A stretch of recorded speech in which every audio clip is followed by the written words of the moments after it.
Blog Talk Radio.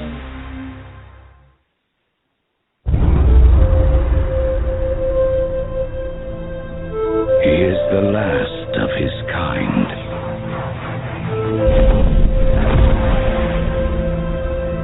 All that remains of a once powerful nation.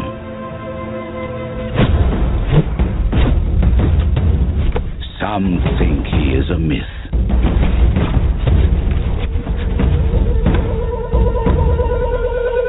Some believe he is the chosen one, who will bring balance to a world at war. And some will stop at nothing to destroy him.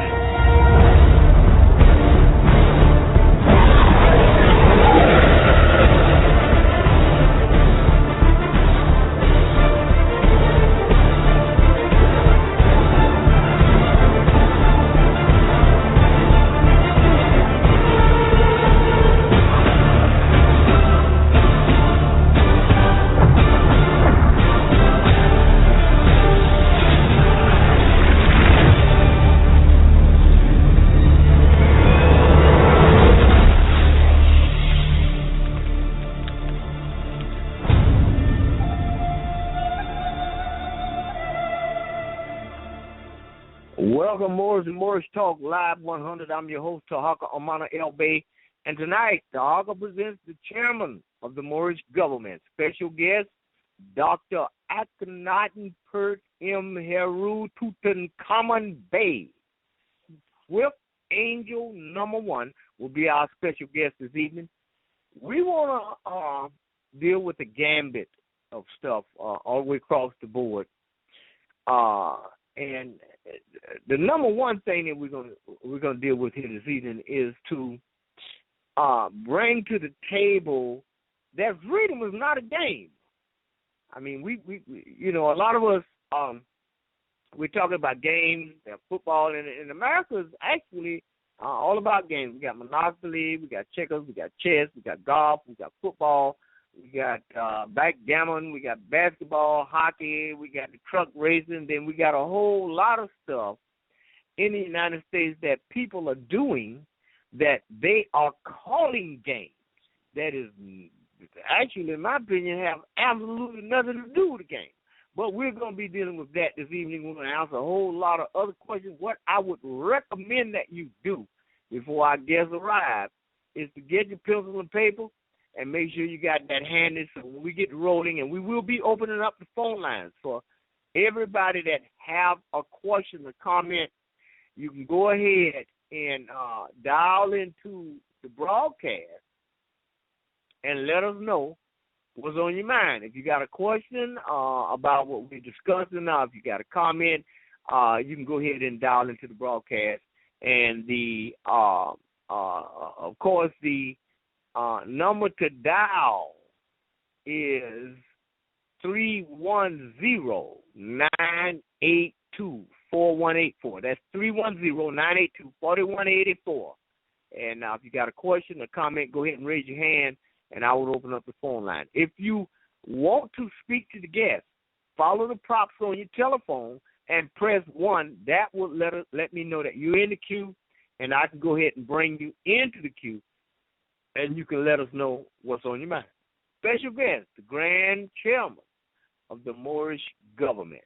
Keep in mind that the chat room is wide open. If you have comments and stuff, go ahead and put them in the chat room. And if you're gathering information, go ahead and put it in the chat room. If I have something to give you, I'll put it out there in the chat room. Okay, we're going to take a little quick commercial break, and when we come back, we'll be ready to go. Okay, hold your hat. Auntie's Home Cooking and Catering, located in beautiful Dallas, Texas, is the perfect solution for any occasion, where every meal is like Sunday dinner. Here at Auntie's, catering your special event is a privilege and your opportunity to feed your dreams with great food and service. We specialize in the best Southern cuisine at an affordable price, delivered right to your doorstep. So what are you waiting for? Call Sharon Hunter at 972-900-1726 or visit our website at www.auntieshomecookingandcatering.com and let us do all the work. Okay, check this out. The entire U.S. operates on contracts. Everything is about a contract. We have to learn how to create our own contracts and enforce them. Instead of always being a victim of somebody else's contracts they enforce, let's launch some of our own. Go to www.newdebtelimination.com. Contact me, Tarhaka or Monterey Bay, 904-303-9061. We don't have to continue to be a victim. We can do something about this thing, man. And once you learn the rules of the game and you learn how to formulate your own contract and how to enforce them, it's on and popping. Give me a call, 904-303-9061 before 7 p.m. Eastern Standard Time. Go to newdebtelimination.com. Okay, Moors, we're back. We have a queue. I'm going to open up the phone line so that we can get started and make sure that you remember what I told you, 310-982-4184. After we open up the phone lines, then you can ask any question or comment you got. We'll do our best to aid you. The chat room is officially open, okay? Area code 434. Would you identify yourself and come on in to Moorish Talk Live 100? Peace and blessing, Brother Minister. Are you there? Can you hear me? Yes, sir. You're coming across to this evening, Grand Chairman, loud and clear. I can hear you perfectly. And I'm really welcome. Thank you. If you would lead us in prayer, it would greatly appreciate it. All right. Let us begin with prayer. Allah, the Father of the universe, the Father of love, truth, peace, freedom, and justice. Allah is my protector, my guide, and my salvation, by night and by day, through his holy prophet, Drew Ali. Amen. Salam. Amen. Thank you. Peace and blessing. Grand National Chairman, we're going to yield the floor because I've been in class quite a bit here coming up lately. I've called myself being on a vacation. I don't know what I thought I was doing, but I gave it a shot. And nevertheless, I did get a chance to dial into the national conference call like an order and hear the words that were spoken and to interact with the brothers and sisters sometime. And but you live a very, very powerful message, and I think it's only fitting that we hear this again, as you put it, about freedom, because you were correct. Freedom is not a game. Could you use some insight on that so that everybody would know what we're talking about? Oh, without a doubt. Thank you so much, Brother Minister. Well, first of all, let me give praises to the great God Allah and give honor to the Noble Drew Ali for bringing these uplifting acts and determinations of freedom to his people. No one can free you but you. And Noble Drew Ali showed us exactly how to do it, because he was born in an enslaved state too, right in the state of North Carolina. And by the time he went over to Egypt, got everything together, come back in 10 years later, he had everything it takes to free us as a nation of people. No one else has done it before, and definitely no one else is going to be able to do it since, because you're only allowed one prophet, one way out, after you have undergone the divine wrath of slavery. So it's still much honor to Noble Drew Ali. And when it comes down to the subject matter, freedom, I know we have a lot of more students on the call tonight, but I want to introduce those who have the pencil and papers handy. There are 5 words, and ironically, all 5 of these words begin with the letter S. And we will be centered around these words tonight. And the first word is successionist. Successionist. And it sounds just like what it says. You got the word success in there, but it's boiled down to a person, successionist. Spelled SECESSIONISTS. The next word is self-determination. Self-determination. The next word is sovereign state. Sovereign state. And the next word is separatist movement. Separatist movement. And last but not least, we're talking about the state of the nation or nation state. We speak about a sovereign state, but they also have a state, a sovereign state of a nation itself.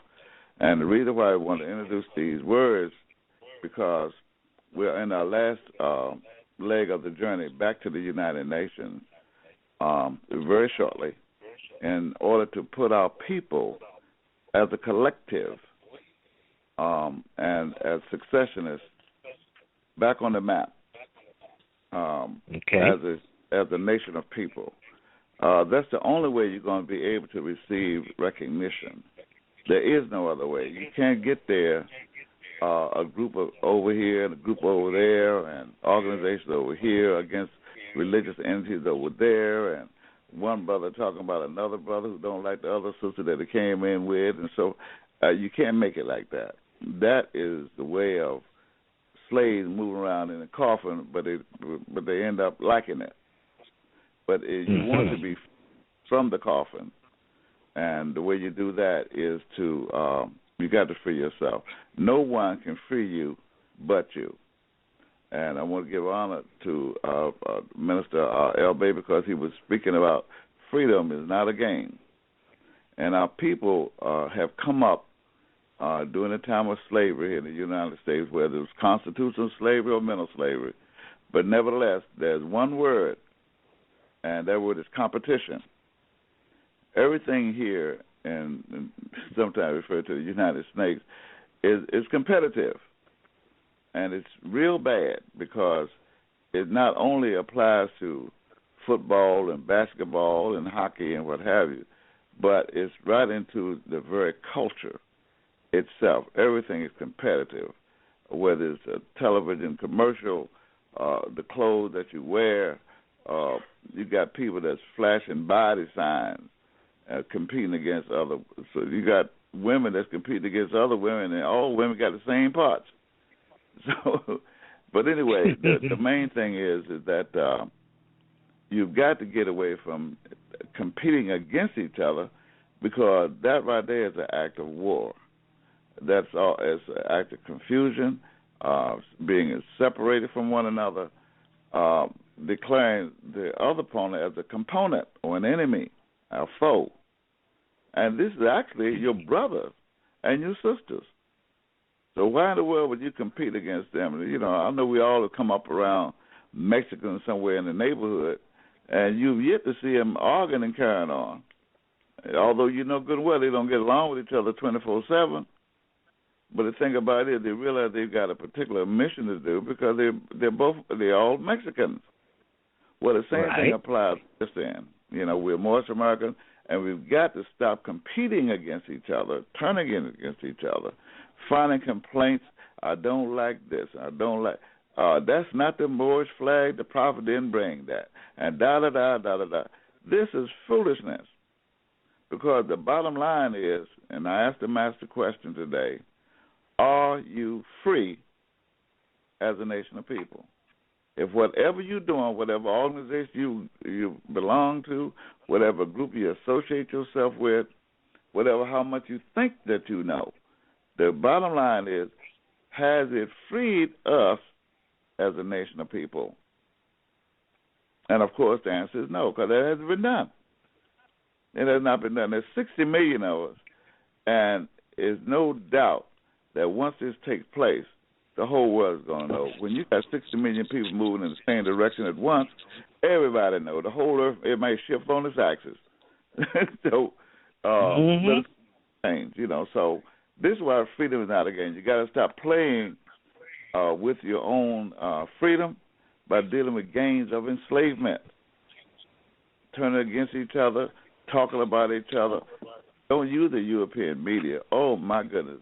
Facebook, Twitter. Oh, it just goes on. And you're using that as a gossip column, talking about each other.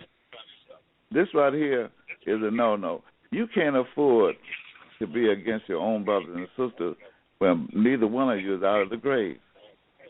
This is why we speak so much about how it is that it took to enslave us in the first place. And our people got to the place they liked the dirt that had been poured over top of them while they're in the shallow grave. And what I mean is, it took Western Freemasonry to conquer and embarrass you and enslave you. Yet still our people want to be Masons. They want to be Eastern Stars. They want to be this fraternal order and that sorority and thing. Not realizing that these are the very things that enslaved us in the first place. So it's like a pair of handcuffs. You've yet to find a pair of handcuffs that's going to free you. It's not designed to free you. Handcuffs are designed to restrain you. Well, so Correct. Who was George Washington, Thomas Jefferson? These were slave owners, slave holders. So how in the world, and they were Masons. The United States has yet to have a president who was not a Mason. So in other words, your political Masonry is support of the sovereign status of the corporate United States. And this is why it is that you cannot be free imitating slave masters. It's impossible to be a slaveholder and a slave at the same time. Or did I say that? Or what I meant was, it's impossible to be a free man and a Mason at the same time when it comes to being of African descent. Okay? So, yeah, these are the words dealing with that freedom. It's not a game. And the reason why our people have not been free because the different groups and things, and we're going to have an answer for the show is over with today. I'm going to show you exactly what it takes for us to free ourselves as a people. But right now, freedom is not a game, and you got to stop playing these silly organization games with each other, because organizations, no matter how powerful, that includes the Moorish Science Temple too, no matter how powerful, it's just an organization. One government can own millions of organizations, but not one organization can be a government. Not one organization can be a nation of people.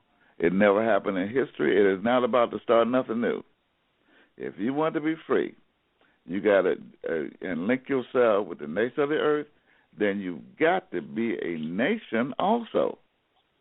You got to come together, unify under one common free national name, and become free as the people. That's why you are a successionist. A successionist is one who has been enslaved, or other words, under the yoke and laws of another government, and has now found out a way to free themselves. And once they do that, separate themselves from the oppressive state, which is quite legal, by the way. And I like our brother Tarhaka, Emmanuel, always speaking about these contracts. All right, but when you talk about freedom, there's no contract involved. Okay, you're talking about what is necessary for you to succeed from slavery and being a nation of people. What is it? Okay, and you cannot do it without having self-determination. You will never find hatred or envy or jealousy or that competitiveness along the line of self-determination. It's just not there. When you are determined to free yourself as a people, then you know instantly you don't want to compete against the very thing that you're trying to save. That's correct. Oh, it's about saving. That's another thing, too. That word religion, a lot of Moors, it gets in these different groups and things, and they want to talk about Noble Drew Ali being a Mason, or I can't join the Moorish government because that's a religious thing. Religion ain't got a doggone thing to do with your freedom. None. Okay? It don't make no difference. We just said the prayer. But if you listen to the words of the prayer, it was talking about your freedom. It was talking about the love that you have for each other, okay? It's talking about telling the truth, being the message that you bring. But when it comes down to religion, some more on this competitive level want to use religion as a scapegoat, or that's that religious stuff, talking about a holy prophet and Moorish science, and no, we got to do this and we got to do that. Religion don't have nothing to do with your freedom. It's the nation that chooses its own religion, not the other way around. So if you done caught up in Christianity, if you done got caught up in Judaism, or some of that Hebrew stuff that he done brewed up or whatever, it hasn't freed you as a people. So there must be something wrong with it. If it has not freed you as a people, there must be something wrong with it. So don't use the term religion as a scapegoat to keep yourself from freeing yourself or being successful, being a successionist. Become a sovereign state. A sovereign state is no more than a pure and clean nation of people who has justifiably freed themselves from the iron hand of oppression from the various courts. We don't have no courts, okay? We ain't got no presidents, no Congress, none of that. So how in the world are you going to expect to free yourself? You got to have your own constitution. You got to have your own divine way of doing things, and you got to chart your own course. And you got to have a separatist movement where you're going to have to separate yourself from those things that has a record, a history of enslaving you or us as a people. For example, I've seen Moors waving the Moroccan flag and the United States flag. My goodness, what does it take to come to the realization Morocco don't give a blank-to-blank thing about us?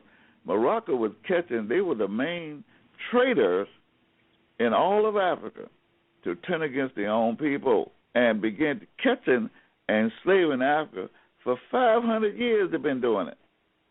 And even right now, you go to anybody in Morocco and ask them what does the 5 points of the star represent, and they can't tell you. They cannot tell you because they'll tell you, oh, that represents the 5 pillars of Islam. No, it don't. Because the 5 pillars of Islam didn't come about until the advent of Prophet Muhammad. While the Moorish flag itself, the real one, is older than dirt. It's older than the human family. If you really want to know what the 5 points represent, okay, you're talking about love, truth, peace, freedom, and justice. So when it comes down to these different flags and other entities that you have, holding on and waving across, be sure that you know what you're doing. You cannot free yourself waving the flag of Morocco. That's why Moors had never been successful. When Drew Ali brought the flag to the Moors, Morocco itself had lost power. It couldn't fly its own flag. 7 years. Drew Ali got here in, It came back in 1912. Yeah, 1912. The bottom of 11, that's what it was. And even then, Morocco had lost the power of the flag since 1905.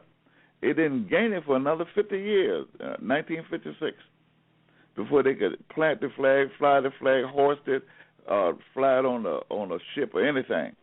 They were not allowed to have their own flag because they had become so notorious traitors, and the European nations were tired of using them up like they were some, toy. I don't want to get too loose on here. But they used Morocco to milk the people out of Africa to conform them into slaves. And right now, to this day, the European nations have completely colonized every country in Africa, every one of them. Okay, and so why would you want to wave the flag of Morocco when you cannot find the history of Morocco nowhere? In the last 500 years, where Morocco has been your friend. Okay, they've only enslaved us as a people, had done some terrible things. I'm talking about the millions.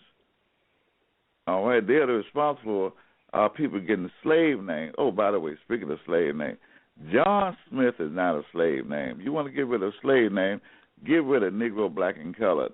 That's the name that was given to slaves. Okay? John Smith was a free man. So by the time you put L. Bay to it, Smith L. Bay, then you have made him holy and free. So learn the language more. Okay, learn the language. Know how to use the words. For example, when you're speaking about how it is that our people have been so enslaved here, very, very few people want to relate to the very tactics that it took to enslave our people in the first place. Okay, they don't want to relate to it. So when you find yourself indigenous, right here to the very soils of the Americas, this is not new. This didn't happen during the time of slavery. We was already here. Okay, but it's up to you as a free people to do that. So we're not criticizing any of the groups or organizations and things. What we're doing now, and we're going to begin with the show here with on tonight's conference call, this Blog Talk Radio call. Right now, we're going to open up the doors to every organization, group, sorority, whatever. If you're of African descent, you need to come on and give it the Moorish American government in order to free yourself. We're getting ready to go to the UN, and whether you like it or not, it's going to get done.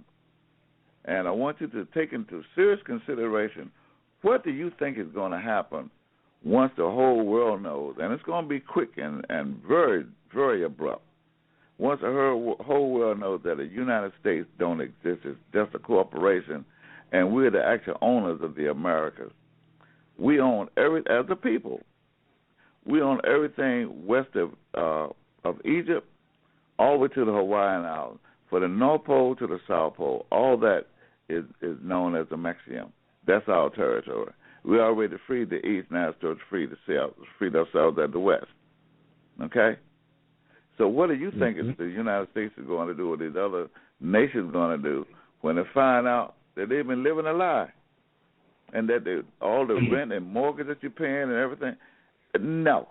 That how are they going to charge you rent, and you own the very land that the house is sitting on? Okay? So we got a mighty mission. And like I said, we're going to keep the doors open. And starting tonight, that's another reason why I was so very overjoyed that Brother Imani Elbay asked her to come on the class, on the show tonight, so that we can open up this invitation to everybody, including your little Masonic order and thing. And that's another, if you hear me speaking about things that are holding you back, holding you down, or subjecting you to slavery, this is not going against my people. It's my job to awaken you, okay? My job, you can't free somebody that's asleep. So this is a wake-up call. This Blog Talk Radio, it's a wake the heck up and realize that what you do, whatever you've been doing up until, let's say, March the 14th, 2015, is whatever you've been doing for the last 5 years, 15 years, 20 years, whatever it is that you've been doing, it hasn't freed you as a nation of people, let it go. Let it go. And don't listen to people they'll tell you everything against Noble Drew Ali or against the Divine and National Movement. If you don't know what it is, what it can really consist of, let it go. And apparently you might not know. You probably don't know, because otherwise if you did, then you know that you cannot be a nation of people without your own government. Every nation that you know of on this planet has its own government. It has its own constitution. It's got its own flag. And Noble Drew Ali, the one that saved us, he said, look, I brought you everything it takes to save a nation. Everything. Didn't leave out nothing that it takes to save a nation. But the case is, you've got to take these things and save yourself. The prophet let you know right there, it's not his job to save you. That's you. The responsibility of freedom lies on those that's been enslaved, those that's been tricked out of their mind, those that have been in the penitentiary on another man's idea. Okay? And did you know, without being a nation of people, you can't be a man or a woman? You don't own your own family. I'm talking about children. No, they're products. They're products. You can, I'm a man. No, you are slaves. until you free yourself. That's why we say this. Said freedom is not a game. Okay, you are until you come together as a collective with enough self-determination to form yourself as a sovereign state, a nation state, and then you present yourself to the other nations of the earth. That's the only way you can do it. And we're the ones, us, with our ancient forefathers, we're the one that showed all other nations how to be a nation in the first place. We're the one that set the guidelines and the pattern as to what it is to be go from a family to a nation with your own government. And now we're the last one, but they said who is last will be first. We're the last one to come to the realization of, wait a minute, we are the mothers and fathers of the entire human family. Notice that's a human family. Okay? So this is where I want to start off tonight, brother minister. So, and I appreciate you. So wherever you want me to go from here, I'm ready.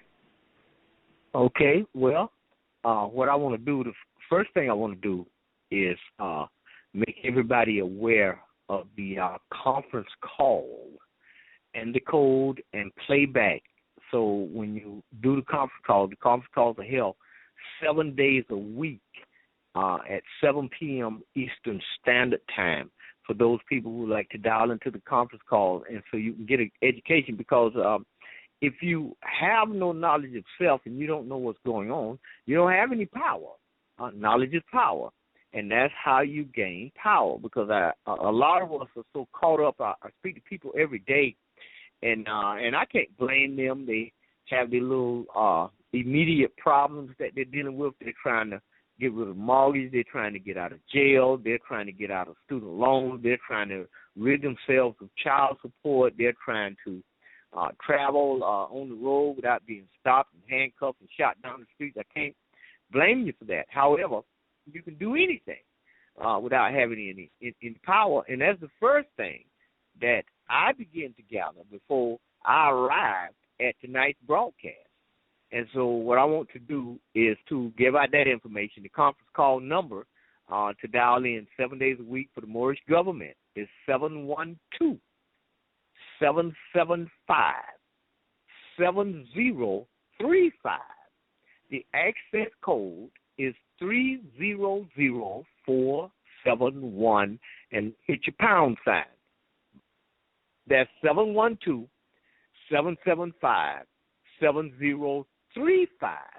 Access code 300471 and the pound. Now, the playback number, if you go in and you listen to the broadcast with the Moorish government and you want to go back online to the conference call, you can dial in the playback number, which is 712-775-7039, and you can replay the broadcast for yourself and re-listen to something. If you got in late from work, or if you just got in at the last few minutes, you can do that, and you'll be able to re-listen to what you missed. You may have to, you may be on the road going from one city to the other. Your stereo may go out.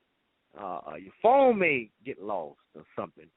But you can always go back at 712-775-7035 for the dial-in number, and for the playback number, 712-775-7039. Okay, that's for the Moorish American government. The conference call held 7 days a week, starting at 7 p.m. Eastern Standard Time. So don't miss that. And for those of you who's going to plan on asking questions tonight to the Grand National Chairman and myself, the number to dial in to this broadcast is 310-982-4184. That's 310-982-4184. And just follow the prompts on your phone. If you'd like to speak to the host, just press 1, and you have access to me and the guests just by doing that. Okay. Now, Grand National Chairman, what I think is there are a lot of people who haven't done any research. They don't know how to find any ancient background of the Moors. And I would like to refer them to Genesis chapter 19, verses 36 and 37 in the ancient African records of what we're calling your Bible. We have that there, and that's a starting point. And, of course, there's more mention to it than that. But because I noticed that in the opening of the Moorish conference calls that you have, it is stated that we are the children of one Father. And maybe this will shed some light on them to understand who we're talking about, and they can deduct something. I just want to put that little bit of information out there because we got a whole lot of people who are a lot of Christians, a lot of Bible scholars and stuff. So that scripture may be something they want to deal with and go back and re-examine Lot and Abraham and the collapse of Sodom and Gomorrah and what happened after that and all that. But here it is right here in black and white, Genesis chapter 19, 36, and verse 36 and verse 37. And so if you could proceed and let us know what, because we know that freedom is not a game, but if we can get something, because I feel like a lot of us just don't have the historicity of what's going on, and a lot of us are brand new to this. So I would like to yield the floor to you, and so that you can tell us the significance, the overall panorama, colossal magnitude of what Noble Drew Ali brought to people that's currently regarded as Negro, blacks, and colored in this hemisphere and the world. All right. Thank you so much. The key here is the term religion. We've got to have a clear conception about what religion is really all about. For example, Noble Drew Ali taught us early on that it was our forefathers. And when you speak about Genesis and Leviticus, it was our forefathers that had developed the world's very first religious creed for the salvation of mankind on earth. Now, what that means is that when you're talking about a creed, you're talking about a certain divine method of accomplishment. This is what your creed is. It's wrapped up in a certain language or native tongue, if you will, of the particular people, so that they can adhere to the special laws. This is what the creed has to do. It's the language of the people, so that they can adhere to the law. You've got to take into consideration, Noble Drew Ali brought a master question to us, the very first question in the questionnaire, and he said, who made you? Well, this right here, the answer is the great God, Allah, if you will, okay? Now, the fruit cannot fall too far from the tree. If Allah made you, that means that you are God too. And the only thing holding you back from being God is your thought pattern, your consciousness, okay? But there's a lot of people, especially those that's under Masonic code, that don't want you to know that you and God are one. These are the teachers of the great prophets, including Abraham that the brother just spoke about. All these prophets, and the Bible has got a tremendous amount of prophets, but they all went to Egypt. Every last one of them had to go to Egypt to get their lessons and their prophethood in order to take the message to back to their people and save the other nations of the world. But they had to get it from Egypt, the same place, everybody, from Adam to Drew Ali. Drew Ali went there at the age of 16, born here in the state of North Carolina as a little Negro boy. At the age of 16, by himself, no parents, no God, no government, found himself in Egypt. He was there for 10 years. By the time he got back, he had more knowledge of how to free up people than a Harvard graduate, okay? So what we're talking about now is that the world's first religious creed is known as a theocracy, or theocratic form of government. There's about 70-something forms of government. But the greatest of these is a theocratic government, or theocracy. But a theocracy is built like, you have to look at it like a pyramid. Oh, and I don't want to get in that dollar thing. Oh, my goodness. But you got to look at it. At the very top of the pyramid is the great God, okay? In the middle is your prophets, as the brother spoke about Abraham and Solomon and Hezekiah and Muhammad and Drew Ali and Confucius, Gautama Buddha. All these are prophets of a special people, okay? And with the theocratic government, you got a law at the top. The prophets in the holy book, their messages are in the middle. And you, the fallen humanity, okay, or the fallen God state, it's up to you now. This is where you go back to pick off with the seventh chakra at the top of the pyramid, become God again. This is why the brother referring you to the conference calls, for example. We're there. The conference call is 7 days a week because our people don't know. So our job is to teach. That's what Act 6 of our divine constitution said. We're to teach our people their nationality and their divine creed. Well, when you take look at the 3/5 clause of the United States Constitution, you find that was talking about us, as well as the Indians not taxed. Okay, but the truth of the matter is that when you look at the 3/5 clause, you don't have to be a rocket scientist to figure out where it takes 5/5 to make a whole. So what happened to the other 3/5? Well, the other 3 was the spirit in you. That's the God in you that cannot be. It won't die. It can't die. Okay, that's the spirit of God that's in every living thing, especially us. Okay, that came forth from the very heart of the great God.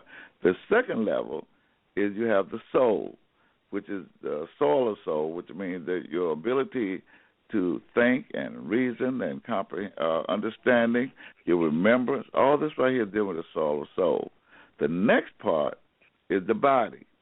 This is like your little vehicle, like a car. A car, it ain't got no more power than the battery that gives it life. Okay, so, and when you finish using the car, you cut it off, take the key out, go on about your business, and the car will be right there, like your body. It'll be right there when you get back. Okay?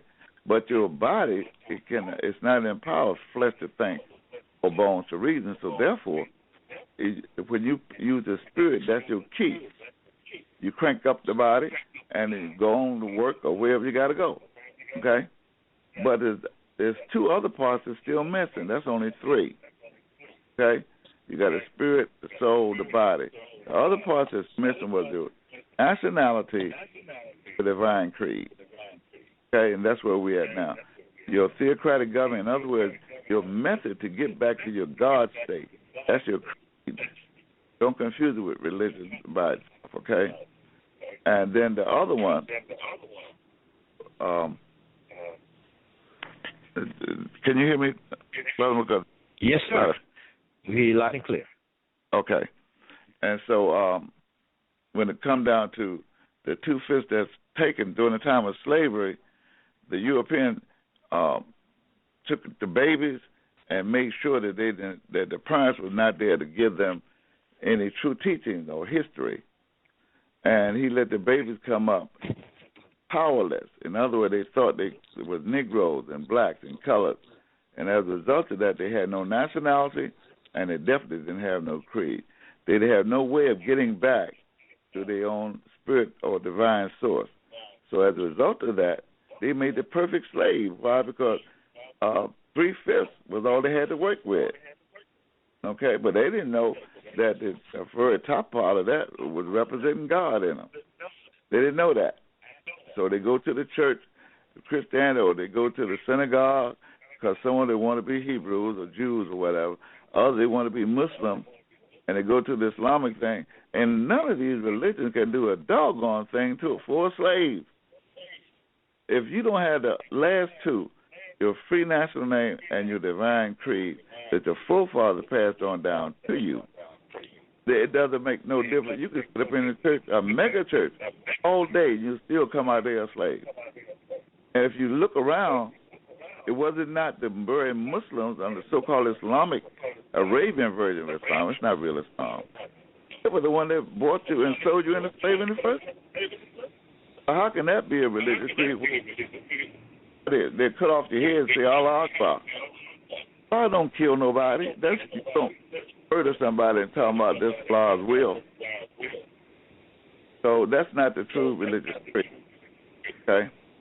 And when it comes down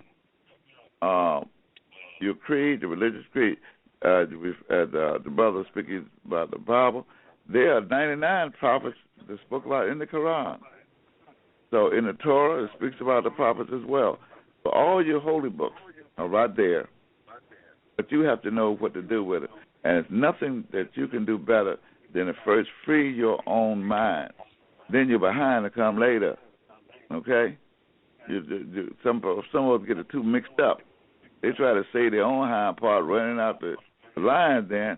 Meanwhile, the main part, the mind, is still enslaved. You got mental slavery. Okay? And you don't know who made you. You don't know that you are the children of the same God. You're the children of one Father. You're the spirit seed from the great Creator. Now you got to start acting like it and being it. You can't know until you be what you know. That lets you know that you know, when you can be what you know. And that's the reason why we have to answer the question that the brother asked in this way. Let you know that 3/5 clause is what the United States used to enslave you in the first place. When they wrote the 13th Amendment, that's supposed to be they abolished slavery, and it did, but all it did was to give you a way. I would say, okay, legally slavery is ended now with the 13th Amendment. Well, that 1865, that was the year, that very date that we had as a people say, okay, you're no longer slaves, now it's up to you to free yourself. That was 150 years ago. 150 years ago, and we still haven't done it.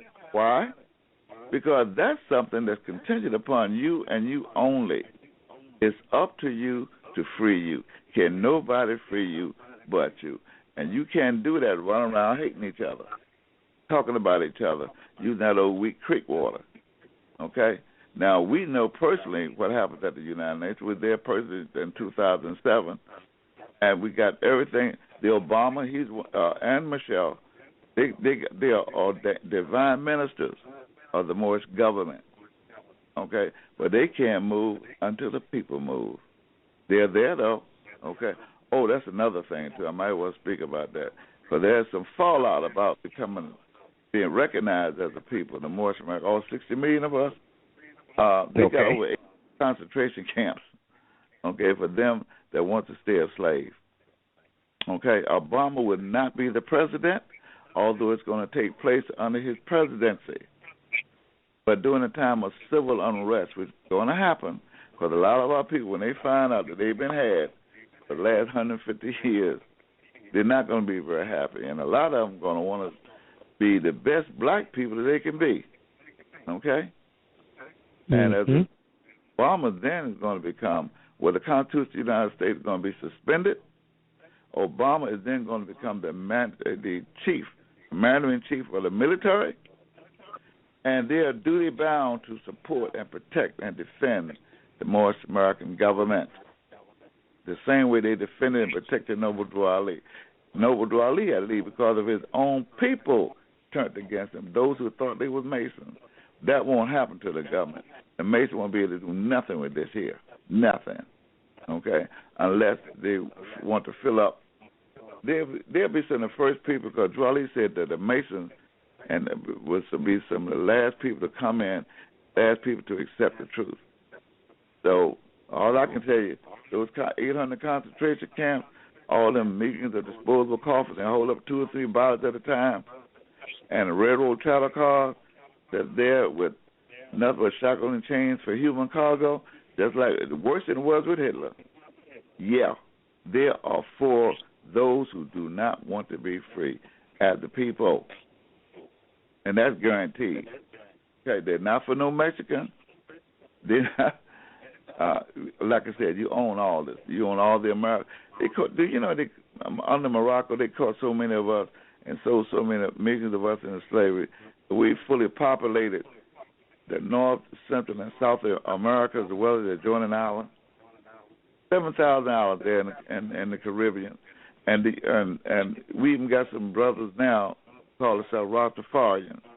I deal with them too, and they think for some reason they are free under Haile Selassie. jumped clean over West Africa. All that blood that made the people who bought it. Truth of the matter is, everybody on the island of Jamaica is of Moorish descent. They come from the northwestern, southwestern shores of Africa. Every last one of them. They killed off all the Arawaks under William Penn. They didn't leave nobody standing. Okay, and they repopulate the whole island as well as the rest of the islands in the Caribbean with slaves. They use them as what is known as slave-breaking islands. Okay? So Marcus Garvey, he's one of the main ones that came as a divine harbinger, and he was the harbinger for the Holy Prophet Noble Drew Ali. Okay? So with this in mind, I hope I, answer the question accordingly. Well, you certainly did. And we're going to fill in the gaps and stuff here this evening because I'm trying to make sure that and I know you always do a wonderful job of breaking down the historicity of the situation so that even the unlearned scholar can get something out of the broadcast. And what we're attempting to do here is to lay all the cards on the table so that you can understand, so that the listening audience can understand the severity of the situation and where we are today and what we have to do as a people. We're not talking about going out in the street and protesting, and we're not talking about any of that kind of stuff. We're talking about actually accumulating the power, which is knowledge of self, using what we know in order to free us. Because a man can tell another man, look, I don't have this, I don't have that, I got a pipe busted on the ground. The best thing his neighbor can do is say, well, look, do you have a shovel? No, I don't have a shovel. Here, you can use my shovel. And let me know how you come out. So now he is able to save himself because he can uncover what the problem is, and then he can go from there in order to solve the problem. So I think you're doing a fantastic job on describing this here this evening so that we can get the foundation of what it's going to take and what we're going to have in order to deal with all of it. It is easy for me, and a lot of people tell me all the time, well, you're dealing with, this and that and the other, and, you talk about the law and stuff, and it's like it's so easy for you and all that, but they don't understand that you cannot build a house without a foundation. If you got the correct foundation, then you can build a house. So they think that, I just off the top of my head learned something about law and this, that, and the other. No, it doesn't work like that. You got to have a foundation. The foundation is knowledge of self and who you are, where you came from, who you are, who are you. It may seem unrelated, but it's not. It's absolutely necessary, and you're doing a fantastic job. Grandmaster Chairman, I'd like to announce to the listening audience, if anybody have a question or comment, now's the time to raise your hand. Just press 1 on your phone, and the phone line will be open. If you have a question, if you have a comment, the number to dial in is 310-982-4184. Press 1 on your phone. That'll give me an indication that you have something to say, and I will open up the phone line. Okay? Now, what I would like to deal with now, because you've done a fantastic job on describing the women. We got one caller with his hand raised. I'm gonna. Oh, okay, no, he didn't. But one thing that I would like to get to, yes, he does. Okay, I'm gonna open up this phone line. Area code 229. Tell us who you are, where you're calling from, and what's your question and comment. Area code 229. Hello. 229, you're on the air. Islamo, come on in. Islam, praise Allah, honor Prophet Noble Drew Ali, and much honor to you, Dr. Tarhaka, for this program tonight, and much honor to your guest, our master teacher, Dr. Tukam McVeigh. Just a beautiful, beautiful class. Dr. Tucumán Bay, if you would, sir, I'm sure there's newcomers and quite a few newcomers that are listening. Which way would you, well, let me ask you, what they need to do now? What do they need to do now since they're listening to the program? I'm sure a lot of them are thinking which way they should go. But what would you recommend that they do now since they seem to be interested in being citizens of the Moorish American government? Because a lot of them don't know they're already Moors. They really, truly already Moorish American. But what would you recommend that they do now since they biting at the book and ready to go? Well, the first thing that has to do, and thank you, Brother Justice Albay, the first thing that they will have to do is to start purifying and cleansing their mind. Get rid of all the rubbish and so-called teachings and things that you thought was right. Like I said earlier, if it didn't fit you as a people, then get rid of it. Let it go. Okay? And the best way to, because that's why our job is to teach. But you have to be, I think the ancient one said, when the student is ready, then the teacher will appear. The teachers are here now. We got a host of divine ministers like Tarhaka Mount El Bay, who's on the front line, okay, and ready to give it up. But you got to have purity of heart. You got to cleanse your mind of all the debris, the hatred, the little slander, the little thing. Always look for something negative, look for some weakness. And, this is that competitive spirit that kept you enslaved in the first place. So the first thing you do is to become a student. It don't make no difference how old you are, what you've been through. It don't make a dime worth of difference. If you're not free of the people, you need to humble yourself to the true teachings.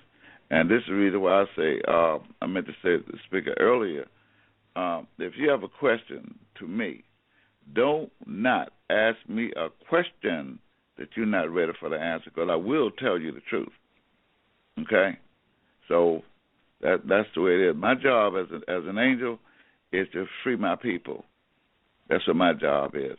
I've sat and encountered the problems on so many occasions I can't even count. So I'm here on the front line, and I got a job to do. And I will tell you the truth, because it's going to take the truth in order to make you free in the first place. So that answer the question, Justice? Yes, sir. Gratitude. Thank you, sir. And much honor to you, sir. Really, thanks for the question. All right, Jeff. All right, we're going down here to area code 904. You're on the air. Area code 904, last phone number 6502. Come on in. To hear me? Are you yes, able to sir. Hear me? Yes, sir. Okay. Let us have it. Peace and love to everyone on the call this evening. It's Dr. Van Buren Lewis Bay here in the Florida territory. I want to extend all of the joy and happiness in the vibrations that's taking place in Moorish America. We're proclaiming our nationality. That's what this is all about, so that we can return to the status that we need to claim our land, which is under the sovereignty that the great God has given us, and all other nations for that matter. Grand National Chairman, I have a question. Recently, I came in contact with the Sovereign Civil People's Right Movement, and you're quite aware of that. So what is the strategy, and how do we do it in such a way that the blessings that's been bestowed upon us to have aligned ourselves with the Sovereign People's Movement to bring about the fulfillment that the Prophet has laid out for all of us? What are the strategies after proclaiming, or should the listener proclaim his nationality as part of the steps to realign ourselves with the other nations of the earth? Okay. Well, thank you, and welcome to the class. I certainly appreciate the question. and direct, this is one of, as I announced earlier, the stage where we, as the Moorish American government, where we at now, is that we're in position now, as the prophet had ordained us, said, you keep the doors open, I'll drive them in. So we're now at the level where that, and at the protection level where we can now open up the door to every group, organization, individual, anywhere in the world, okay, that is willing and ready to see that our people are free. The Sovereign Civil People's Rights Movement is part of the Divine and National Movement. They don't know how to name it, but that's exactly what they're dedicated to. And also, while you're here, Brother Mo, is that, Brother Minister, is to also let you know that when it comes down to groups of this magnitude and this level, and a lot of them has been around the United Nations, but they just didn't know the free national name of the people, okay? But I want to extend much honor to you for the great work you're doing and have done, and pulling our people, unifying our people together. When you proclaim your status, then we are speaking about this a little earlier, speaking about the state of the nation. We're dealing with those S words, and status is one of them. The state of the nation is what we're concerned about. Before you can get to that state, because the one of the things they'll ask you at the UN is how you presenting yourself as a nation state. You got to have a free national name. You got to have a constitution. You got all those things. Got the flag. Everything's got to be in place at the United Nations. Why? Because when you talk about the Declaration of Rights of Indigenous People, then you covered a lot of territory, but you cannot receive any rights until you become that people. This is the hardest message for our people to get there. They got conference calls set up, all kinds of meetings set up here, there. There are a lot of organizations, including everything from Black Wall Street to the African Union, to whoever. But the thing about it is only one free national name is going to free our people, okay?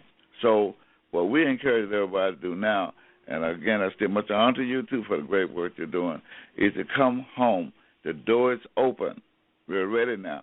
We did not open the door this wide. It's never been closed, but we didn't open it until we could assure that we are also the very protectors for our people as well as their guide, okay? So it doesn't mean there's no physical capacity that's not open for them to do the work, because everybody has got some teachings that they are bringing with them to the table, okay? But you have to understand one thing about that table, as Drew Ali stated, he was the one that had to prepare the table before us in the very presence of our enemy, okay? So that's a table of divinity. Anytime you can come right to the head of the Western Freemasonic Lodge and save the people that the Masons had declared would never, ever be free, okay? And they even waved a plain red flag over top of the slaves anytime they transport the slaves from one area to another, because so that everybody will recognize that these are those who are enslaved. And now we got Moors now that's trying to wave that flag along with the flag of Morocco. Okay, so what we're saying now is that at the United Nations, when we make our final run in a few days, when we do this, then our people are going to be recognized by the one free national name. This can't be done no other way. We've had Moors go there, even say they was Moorish America, but they had the wrong backup with it when they got there.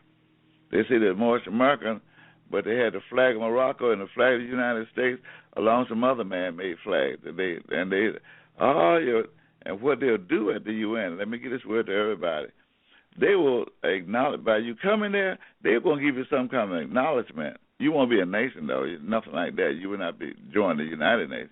But they will give you a phone number at Geneva, Switzerland, okay, to say that, and they may even give you a number to say, yeah, well, you've been there.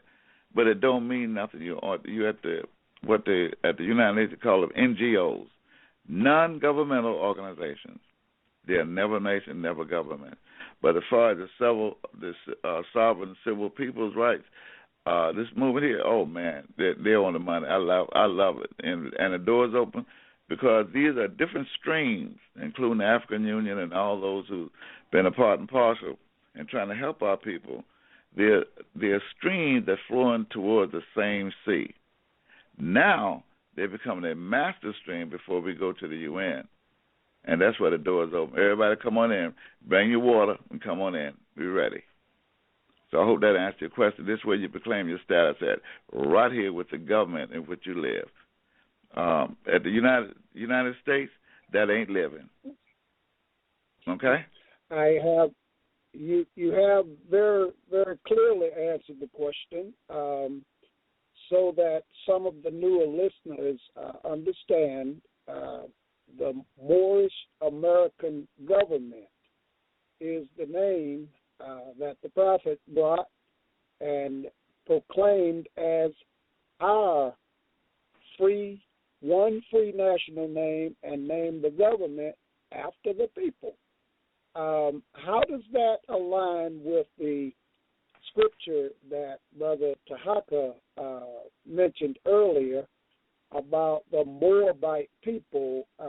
Because many of our people, as far as believing the religion and true to it, they have heard of Ruth, who was a Moabite woman.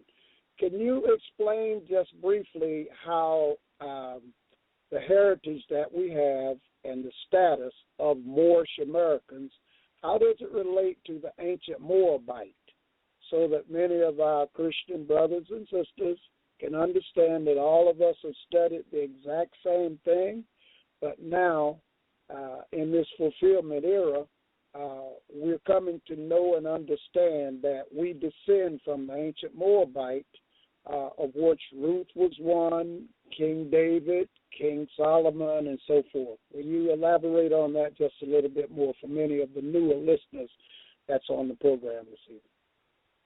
Oh, most assuredly, Mo. For one thing, the master word that you just mentioned was the word descendant. You've got to have a descendant line in order to be recognized. So Drew Ali put it in the last sentence in Act 6 of the Divine Constitution. He said that the Moorish Americans are descendants of the ancient Moabites, whom later inhabited the northwest and southwestern shore of Africa. Okay, well that means you go back, not just dealing with the Moabites in the land of Moab. Oh, heck to the no. The prophet said ancient. That means you go back just as far as you got to go back to the very beginning when you said ancient. Okay? And we can do that. We can trace ourselves all the way back to the very heart of Allah, before we even took on human form, before the great earthquake that separated the continents and the seas and things. Long before then, we were here. We were more God than humans. Okay? So when it comes down to the work that we have to do now, you are not Moorish science, the very word Moorish science, words, if you will. What it means is to have a good knowledge of history and reliance upon the great God. That's Moorish science. You've got to have that knowledge of history, and so you can trace yourself through your descendant line. And only that way you come across Moorish American. This is a modern name for those who's able to trace themselves back. Now, a lot of them, they want to get off on the other names, everything from the Great Seal to Washita to members of this organization or that religion, whatever. None of that is going to save us as a people, okay? And I was just talking on the phone earlier today with the brother Bam, Africa Bavada Bay, who is up with the Zulu Moors up in New York. And the thing about it is that with all this in mind, the Zulus, like those who claim to be Washita, yes, they are part and parcel, but the truth of the matter is they too are Moorish first, okay? Now, you can go to any major country right now and say, well, all of them, like China, all of them are Chinese. But if you go to the breakdown, then you find out the Wakawis is not related to the other, but they're all Chinese. They got different tribal names underneath of that Chinese thing. So that is to say that Moorish American is your master name. But if you want to go off and be after we get back from the UN, if you want to go off and say, well, I'm Moorish American, all right, but yeah, I'm Zulu, I'm Wazda. We don't give a blank to blank what you want to call yourself once we're free enough to do so. So the key is to get your freedom first. That's the master key. Once you get your freedom, then you can call yourself whatever you want to call yourself after that. But we're going to stick with the when you get to talk about the Mexium and the ancient Moabites and things, then you're talking about being able to trace yourself through the descendant line. And this is what we took to the United Nations the first time. And for those of you who may not know it, you can ask me, and I'll send it over to. We've had other groups to try to use this Declaration Proclamation too. But you don't play games with your freedom. If you don't know what that Declaration Proclamation is about, let it go, leave it alone, okay? And come to those of us that wrote it in the first place, because we're the ones that presented to the United Nations, and they're the ones that say, "Oh my God," and this is a direct quote. We've been waiting for this here for over 40 years, okay? Been waiting for that particular Declaration of Independence of the Moorish American people, who are the successionists and free people of this sovereign status, and that's what we are. But you have to do it under one free national name. We got our own flag. Some more want to find something wrong with that. Well, you find something wrong with freedom then. Never go against the prophet that was sent to save you. Never, ever do that. Because history will show once people do, and I know that traditionally the very people the last people to recognize the prophet is the very one the prophet was sent to save. They were the last one, but not in this case. We already had 100 years of it, because Drew Ali came here about 100 years ago and brought everything we needed. But our people did not want to put it together in order to save themselves. So this was needed. And I like your question, Mo. Sorry, to be going over so much in history, but that master word is descendant line, okay? Thank you, Grand National Chairman. And my final question in summary, you say that we are all descendant of the same family. And I remember when I was studying the Bible, we were taught that Jesus came through the lineage of David. So does that suggest that he too may be of the lineage of the Moabite in the heritage that we all have inherited under this descendant nature? Oh yeah, that's right there in our questionnaire, that he was a descendant of the ancient Moabites, and you can trace yourself also through his descendant line, all the way back to Ruth being the ancient Moabites, Boaz, Solomon, Hezekiah, Joseph. All these was Arabs, and all of them got their teachers out of Egypt. This is really what made Yehoshua, the one that a lot of people call Jesus, what made him so demanding and such a great prophet. But the main thing that what made him such a great prophet was the fact that he brought in, next to the last era, he brought in known as the Passean age. And wise man, they govern things by the cycle age. So when Yehoshua, Jesus, came on the scene about 2,000 years ago, he brought in what was known as the Passean age. Drew Ali brought in the last of the cycle ages, which is now, he called it a new era of time. So this last of the cycle age that he brought in, this is it. This is what's known as the age of Emmanuel, where man becomes God again.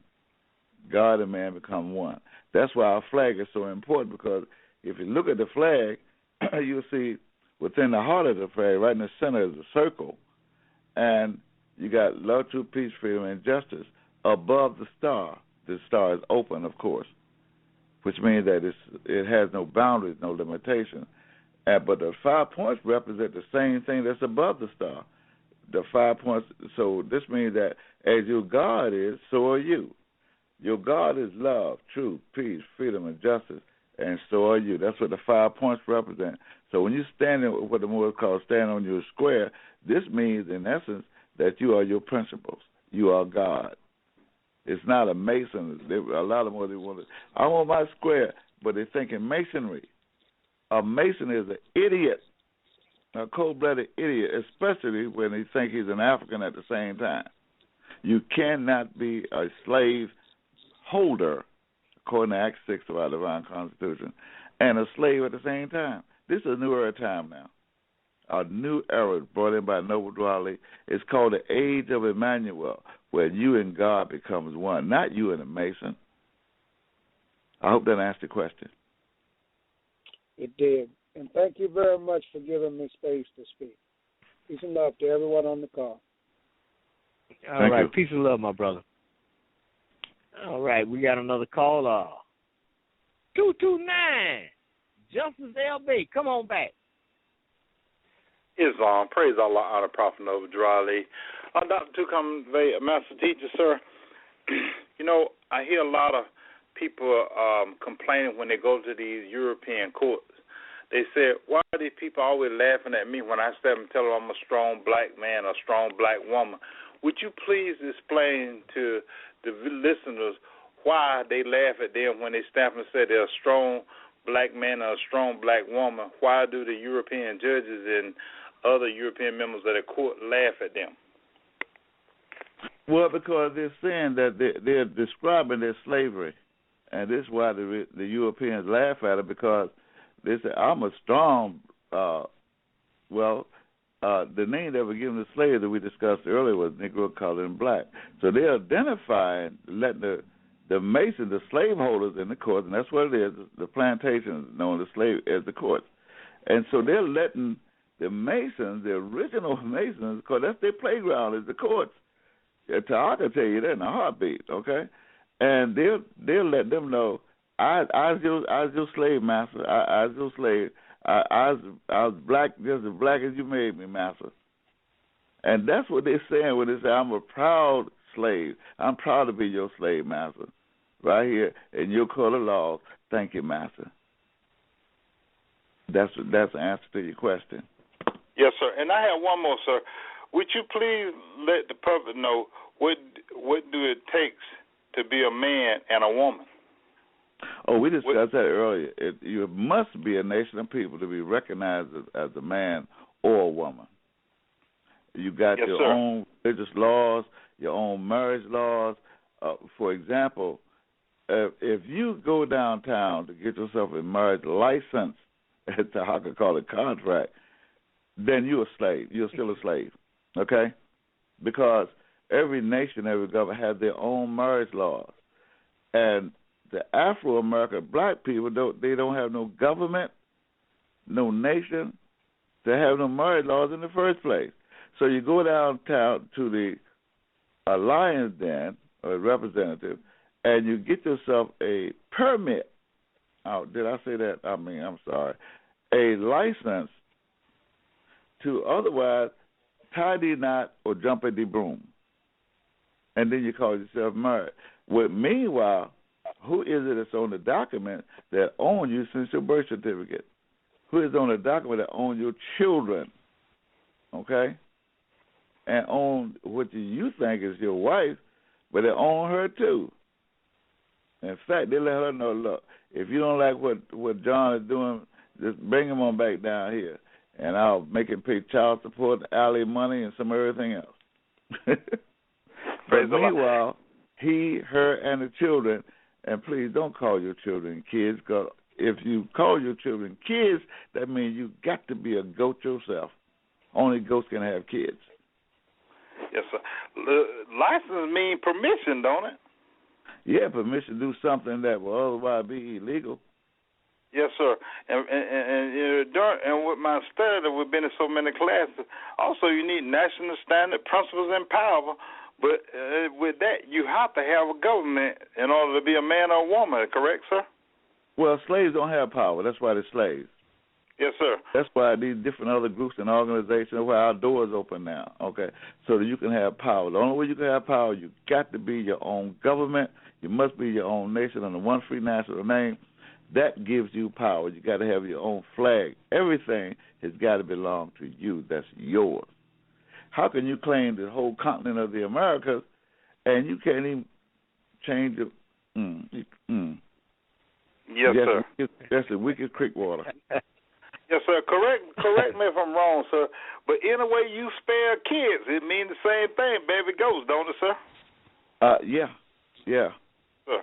Well, praise Allah for you, sir. I just had those questions I wanted to ask you there, sir, so that the public would know, sir. Because in the Moorish government, sir, I know we don't have anything to hide. Because the prophet said he turned over every stone. He took the cover off everything. Praise Allah, sir. Thank you so much, sir. All right, Justice Bay. We appreciate you calling in. Well, Grand National Chairman, I have another question. I'm going to take my time and ask this one. How is it possible? Because, and the reason I'm asking this is because I've done the research and I understand that all people on this planet have a nationality. And it just so happens that all the nationalities they have is associated with governments and land masses. We have people that's referred to as Cubans. We know that there's a land called Cuba. I have a little small government, but Cuban government. We have Japanese people. There's a land called Japan, and they have Japanese government. The Chinese people in the land called China, and the Chinese government in Australia, and it goes on and on and on and on. How is it possible that Caucasian people can be Moors? Could you help me out with that?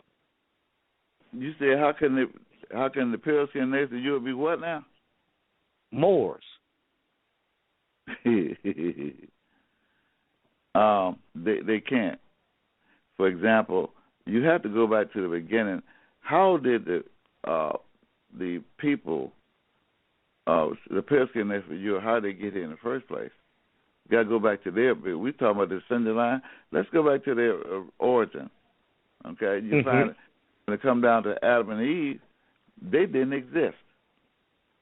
Okay, they didn't come along until thousands and thousands of years later when we actually cloned them, okay, from our own.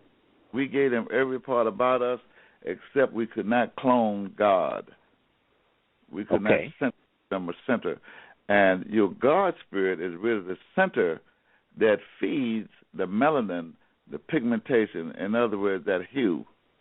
That makes you a part of the human family. Okay? In order to be a part of the human family, you got to have a God center. This is what feeds the pigmentation. But if you're pale skinned, then that means that you have developed a disease they call leprosy. And this took away, because after the next or two generations after we had cloned them, they started developing all kinds of diseases, and leprosy was one of the main ones. And if you look around today, they're still very diseased. They're the one that brought Ebola into Africa. Okay. Anyway, I don't want to get off on that part. But the thing about it is that they are not. They cannot be a descendant. In fact, the prophet told us not to amalgamate or marry into the pale-skinned nation of Europe. And the reason why, because since we brought them here and we are their creator, for us to marry and have babies and things with them, if we were to do that on a national basis, then they would completely disappear from the face of the earth in less than 100 years, because they cannot reproduce through an African, be it male or female. If you're going to have a baby with an African, whoever, then the baby is always 150% going to come out African. Ain't no if and much of babies about it. Okay? So now, that means that what the bottom line, that because I hated fractions when I was in school, because they had us breaking down a number, and as far as I'm concerned, concerned, I thought the number was just fine like it was. But this is, if we're going to break it down to the lowest denominator, I'm just, oh, Lord, I'm tired of that number. Can you give us a new number? But the teacher will let us do that. So we have people of African descent inside the United States that are amalgamating, procreating, dating, and sexing people of Caucasian descent, and the brothers or the sisters are attempting to project these people as Moors. What kind of situation is that creating for our effort? Well, for one thing, you are not responsible and cannot be held accountable for the things that you do while you was in a coma, while you was unconscious, while you did not know who you were. Okay? Now, what that means is this. All of our people for the last 121 years did not know their own identity, their own free national name, their nationality. They didn't have a clue. Okay? They was going along with the names that the slaveholders gave to them. That's another thing to say about disguising your right order. You've got to have the political power in order to name your property what you will. Okay? We don't have that kind of power because slaves don't have power to call another slave whatever the case would be. So I'm saying this to say that when you are in that slave state of mind, you're unconscious, you're in a coma, then you're not held accountable for the oath that you take while you're joining the lodge or the sorority and things. Why? Because you thought you was a black person when you took the oath. You was in a coma, okay? And you can find there's not a court of law nowhere on the planet that will find you guilty for what you did during the time when you was in a coma. Okay? Mm-hmm. Now, you are held accountable, on the other hand, for once you find out who you are and you know that you and God are one and the whole conscious state, and then you still want to turn around and do something to the negative, like kill somebody, there's something, and the providence said you don't even carry a pocket knife, then there's something wrong with you. You are not a freeborn Moorish American national, okay, because you don't think like a free man.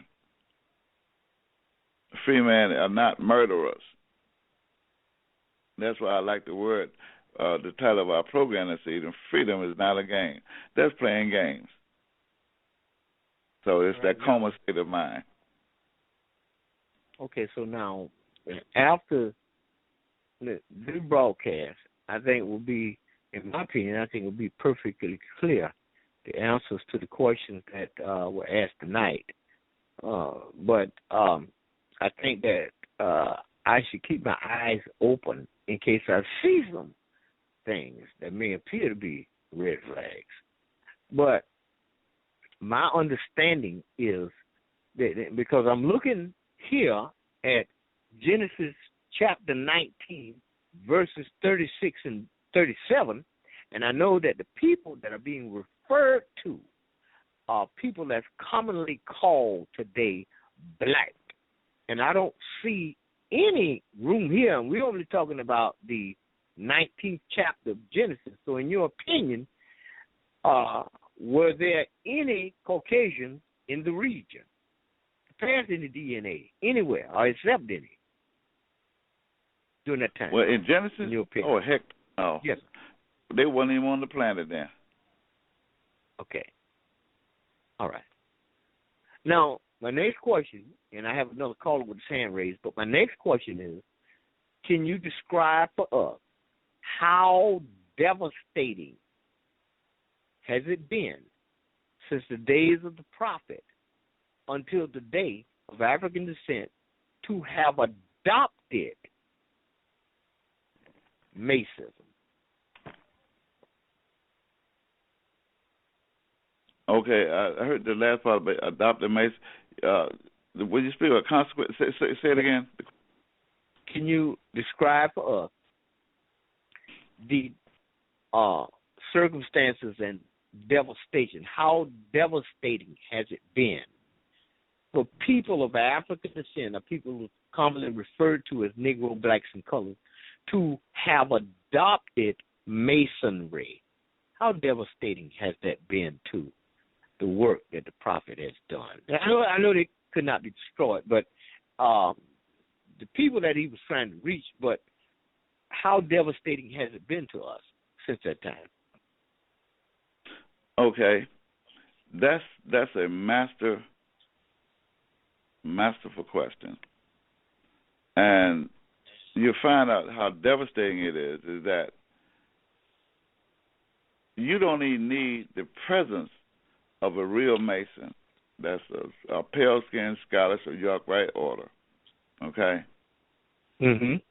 You need their presence because you have now developed a custom of enslaving yourself. You have become happy being nationless. You have become content at cleaning the shoes and feet of the slave master and doing their job for them. This is what actually is taking place. It is so devastating because you cannot free a person who is determined to be a slave because their mind is on lockdown, and you cannot free that person who is now determined that he likes slavery so much that he'd rather die a slave than to be free. And this is how devastating it is. Not only that, but when you look at it from the historical perspective, let's go back to Prince Hall, and he became the head of the Negro Masonic Lodge. And, of course, naturally, he was such a puppet for the Masons, although he could not see the strings. But the Mason was handling him by the strings. He became their puppet, as all Masons are the puppet today. Let's take a good look and see where Prince Hall is today. Here it is 300 years later. And let's find out exactly where is it at now. Then you find that he's in the pulpit of every church. Okay? He's also at the podium of every Moorish Science Temple. He is right now in charge of the Moroccan flag and the United States flag. He is right now right there controlling the media. He's the principal of the school.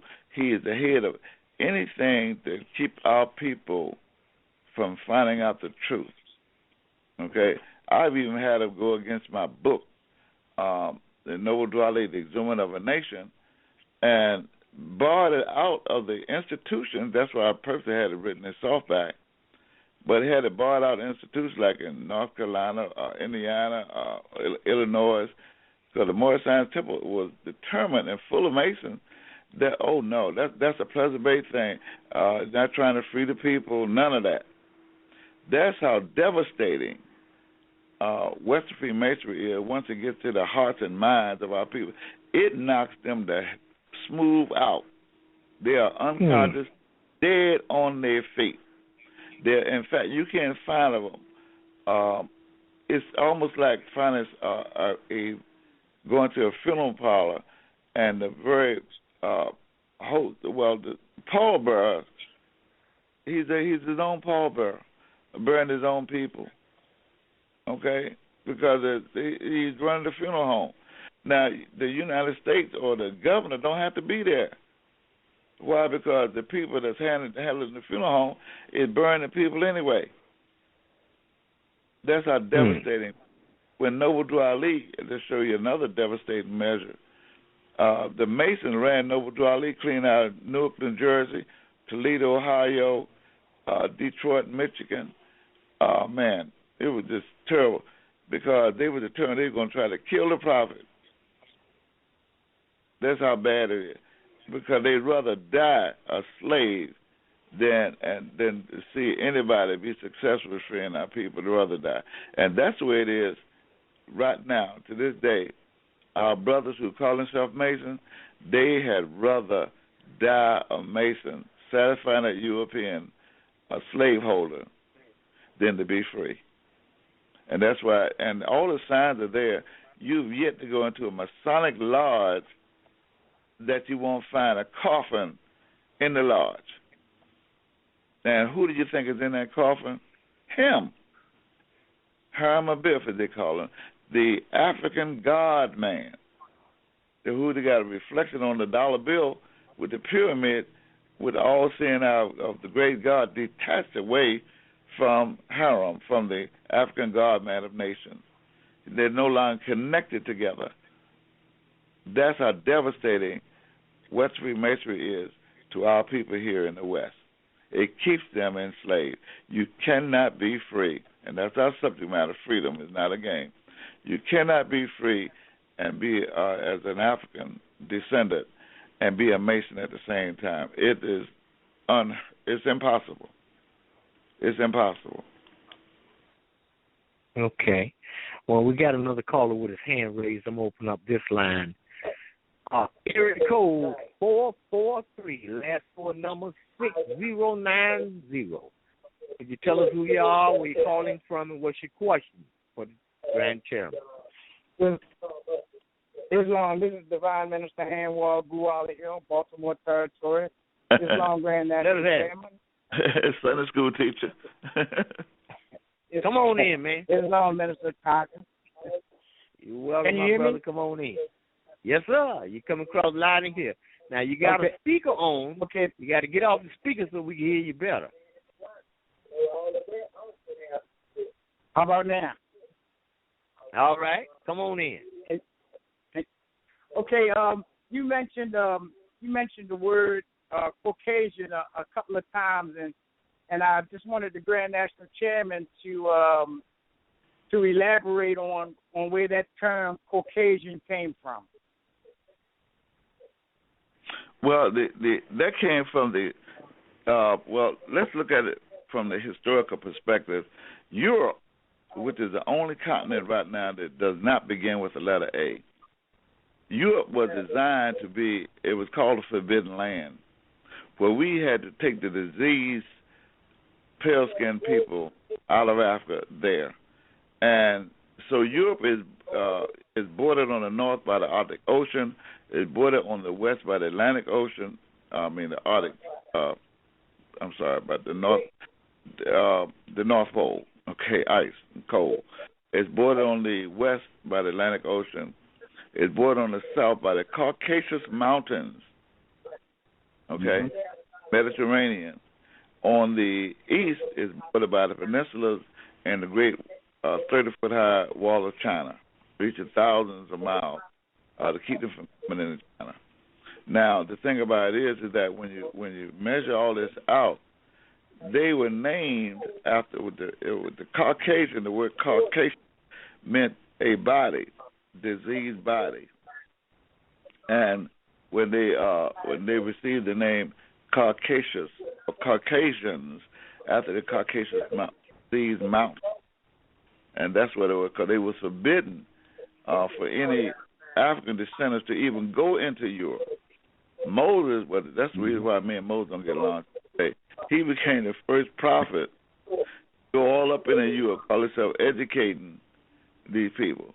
And that's when the beating landed the Musa, or they call him Musa. So that's what I had to say about Caucasus and the Caucasus Mountains. Islam, that answers my question. Thank you, Grand National Chairman. Oh, wonderful, man. Thank you, Sunday school teacher. Okay, well, let's go back down here because we got another brother with his hand raised. Islam? Islam Justice, come on in here. Islam, praise Allah, out of Prophet no drought. Master teacher, we know in 1865 they so-called freed us. But in 1868, they re-enslaved us in Philadelphia, and they put the word person in the Constitution and call it property. But there are some people still will want to argue, but before they listen and get understanding, they still want to say they are free. Would you please again, just one more time, explain to them that they are not free unless they come upon their own government, their own flag, and claim the nationality divine creed, sir? Well, that's true. That's true. Well, in the first place, the Emancipation Proclamation that was written when Abraham Lincoln was not even the president. He was the commander-in-chief of the military because they was under civil unrest, civil war was going on. So when he wrote the Emancipation Proclamation, it was against his enemy, the South. And so what he did, he extended and said, well, we're going to abolish slavery. So he wrote a declaration under as the commander-in-chief of the military. It didn't mean anything because it was an act of war. So then, and once the war ended, and in a few months later, in 1865, that's when in the Noble Dwelling Divine Constitution. Well, when it did, it abolished slavery. It did not have the power to free anybody. The 13th Amendment nor Emancipation Proclamation, president or not, it didn't make no difference. It abolished slavery, but it did not free anybody. That's the mistake a lot of people have made. Well, we ain't no slaves no more because they passed the 13th Amendment, and they got a big exception in there, except for those who are duly convicted of a crime. Well, they made you a criminal shortly after you was born when they put Negro, Black, and Color on your birth certificate. They made you a criminal right there. Why? Because you can't be a citizen and property at the same time. So when they looked around in 1868 and they introduced the word person, when you look up the definition of the word, it means commercial property.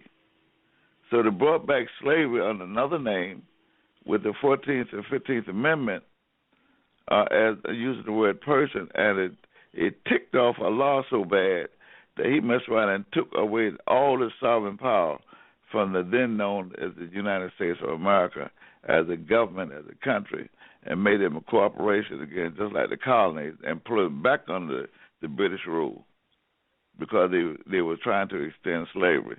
Now you got those of us who would think they're Prince Hall Negro Masons or Black Masons and things, and now they just as happy being in that shallow grave. The same one that the European dug for our people, they're there pulling the dirt over top of each other. That's why I named our book, The Exhuming of a Nation, digging up that nation that's pure and clean. Shalom and peace. One more question, please, sir. Now, we was talking about the different countries, Chinese, they got the country China, Japanese, they got Japan. Now, Europe have Europeans, right, sir? And if the Europe had Europeans and the Europeans are here because over 5 years ago they changed the so-called, won't change their race to white. And after checking and studying, well, we know white is not a race. Neither is Negro, Black, or color, either are African American. So that means they got 3,000 miles to go home, don't they? Because they are occupying the land. They have no proof that they own it. So that means they got 3,000 miles to go, don't they, sir? Well, yeah, that's what Dwali said. He said when the Moors coming to our own, then the European going to have to take to some water. Man, the water they're going to have to take to is that Atlantic Ocean. But that's not new. When we come back from the United Nations and everybody know that we're the owners of the Americas and stuff, do you know that in actually with our freeing ourselves, we're actually going to free all the countries, 50 countries in Africa, and all the other areas that the European nations have colonized, including Australia, okay, Canada, the islands, South America. Wherever you find our people at, they're going to be free. Yes, sir. Just one other thing, and I'm gone, sir. I promise you. So that means they owe a lot of rent, don't they? Question. Say what now? They owe a lot of rent, don't they? I mean, when if you occupy my home and land and all, you owe rent. Oh, yeah. And with compound interest. That's what Drew Ali said. The West got to be made to pay and pay with compound interest. So that means Social Security ain't going to cut it. Yes, sir. Praise Allah. I will be a collector, so praise Allah, and thank you so much for this class tonight, sir. And I'll be star 6 in my phone. Thank you. oh. Granddad Sherman, just excuse me, man. just a little bit. You're right, brother. You're right. I got another caller with his hand raised at area code 434. You're live on air, 434. Last 4 numbers, 5440. Come on in. Islam, I'm in. Gratitude, brother. Okay. Gratitude. Come on in, sister. This is Divine Minister Tarhaka, Ali Tarhaka Monday. Gratitude to you for this beautiful show this evening. I'm giving all praise to the great God Allah. Yes, sir. And highest honors to our holy and perfect prophet, and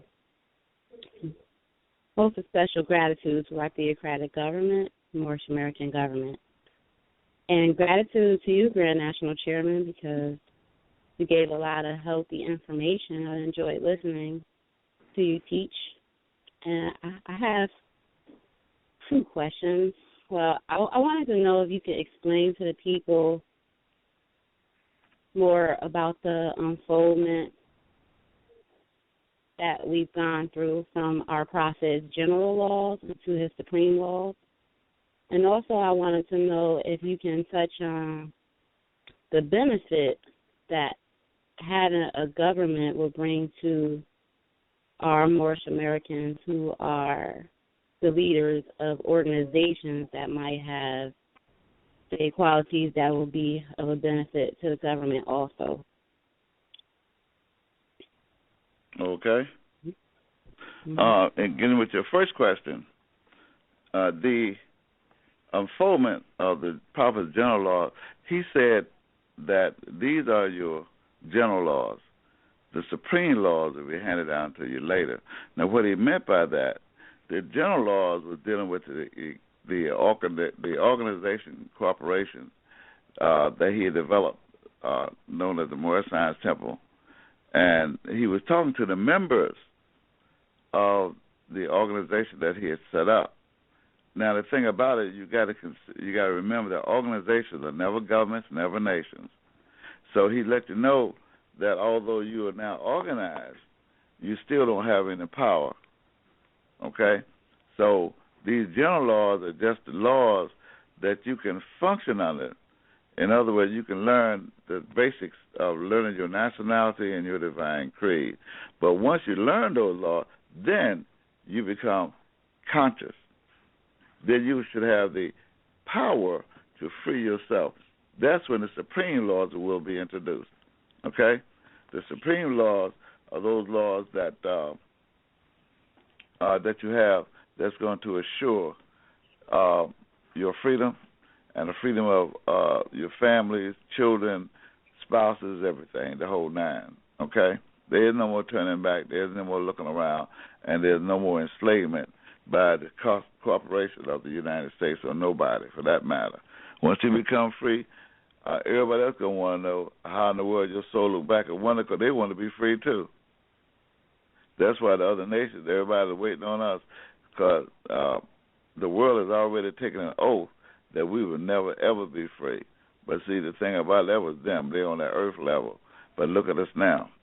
And once you leave the United Nations, everybody's going to want to know, how in the world did you do that? Because we want to be free too. So not just enough being a nation of people with your own government, you also got to know how in the world that you freed your mind as well as your behind. And when it comes down to, the benefits of being a government, freedom, which is our subject master word for the evening, freedom is the most master benefit of being your own government, having your own government. That's why the Prophet says having a government in which you proclaim your nationality before the government in which you live. any other government, any other thing, that ain't living. You proclaim your nationality in the courts of the United States, for example. That is not living. Okay? You can go there and fight like a champion all day, and you might even win the case. But where's the nation of people? Where's your government? Where's your land? Okay? So there is no freedom in the courts of another government for a government. That's why you'll never find a government in the courts of another government. Never, nowhere on earth. That's the kind of power that you have of being free. That's a master question, and so I appreciate that, Sister Minister. So thank you so much. You're welcome, beloved. Peace and love, everyone. Okay, peace and love. Thank you for calling in, sister. Okay, Grand National Chairman, I'm going to take another little quick break and little commercial breaks, and then when we come back and we can resume. All right. All right. We are where we are in this life because of the actions we have or have not taken. You don't wait until war break out to start making ammunition. You make your ammunition in peacetime. Look up the word mortgage in Black's Law Dictionary. You will find the word lien. Now ask yourself a question. Do you need a lien? How can you say I'm being blessed? I just got a lien. Come on, man. Let's use a little common sense here, and let's start freeing up some capital for investment.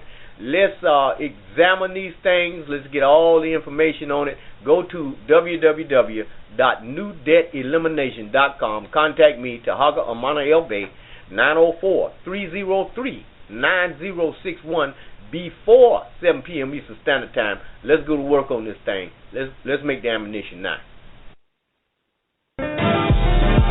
Auntie's Home Cooking and Catering is redefining the role of the caterer, where we pamper you with affordability, excellent service, care, and traditional down-home comfort foods that are sure to satisfy even the most pickiest eater.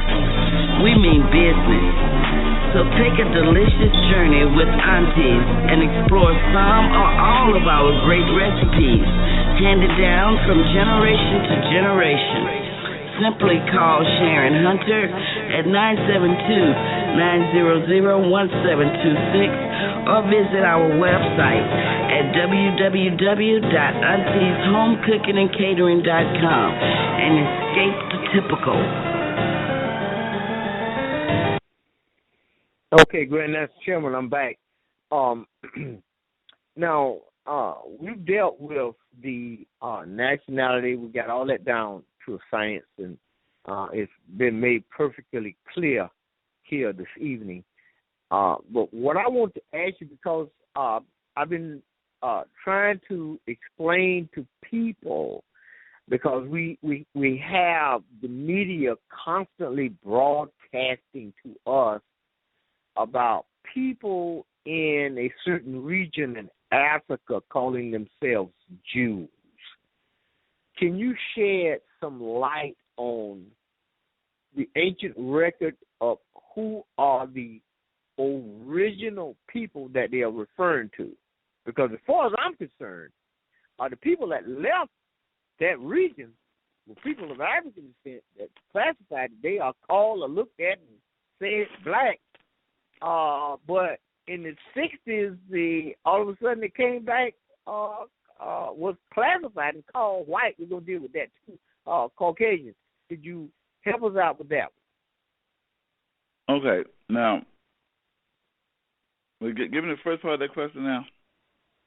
Okay, we got people in the region that's being called, and I have to say called, because I am under the full impression that people, places, and things to now have been totally distorted, reclassified, recalled, relabeled, and all of this stuff throughout the entire ancient story since this thing been going on. But we got people in the region that we are calling Palestine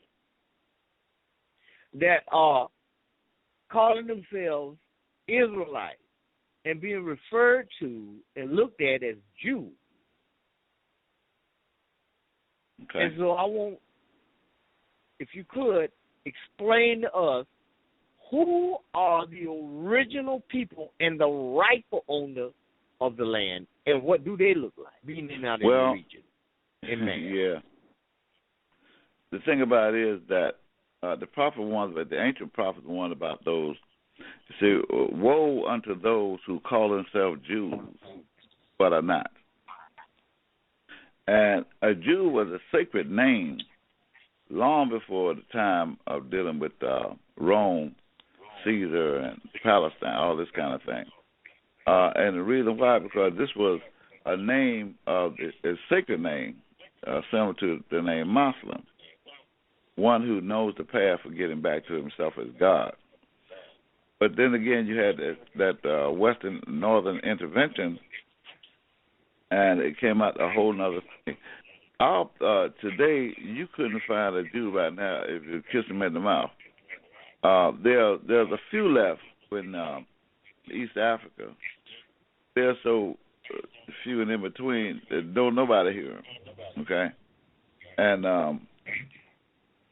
so the era of those who call themselves Jews, for example, they speak about the Torah, speak about the Hebrew language, and thing, and all this right here goes back to ancient Kemet, or Egypt, if you will, when it was the Comitian people out of Africa who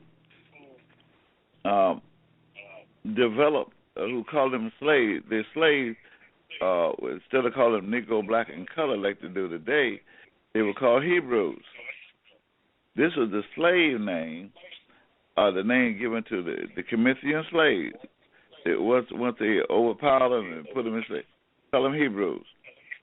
This is the reason why at the time of Moses had, when he called himself freeing the people, they had to wander in the wilderness for 40 years trying to get it together because they were speaking that Hebrew language because any slave will develop a personal language from the language of their slave master, just similar to us right here in the United States with English. Yet and still, but the English is the only language that you can find. They don't have a single name for God, but we call ourselves worshiping the Lord, Savior Jesus Christ. Please. But anyway, getting back to the Hebrews, these Moses and walk around for 40 years trying to find out how come they couldn't find Hebrew land. Well, you're not going to find land, because that's why the word Hebrew, when you look at it carefully, it means something that he brewed up. He brewed up the idea that a Hebrew was a people, and just saying where you got black organizations right now that they figure they can, they like Black Wall Street. But during the time when it happened, it was called Negro Wall Street. But now they call it, so they say that the blacks are above the Negroes, but they're still slaves, both of them, and they ain't going nowhere. Just like the Hebrews ain't going nowhere yet. Well, we Israelite. That's 12 separate tribes. That's why they collectively they were called Israel. All right, because this was the tribe of God. That's where the L came in at. And European nations, by them not having no God center, they have totally destroyed the name Jews and what it really means and what it represents, as well as those who honor the Torah with that old Hebrew language, and they think they're all this. But when you really check the record, there ain't nothing but criminals anyhow. So anything that Rome put their hands on turn from sugar to, it's terrible. Oh, okay. Sugar to Jesus, okay? Okay. Now we know that we got people today inside the United States of America that still insist on being black.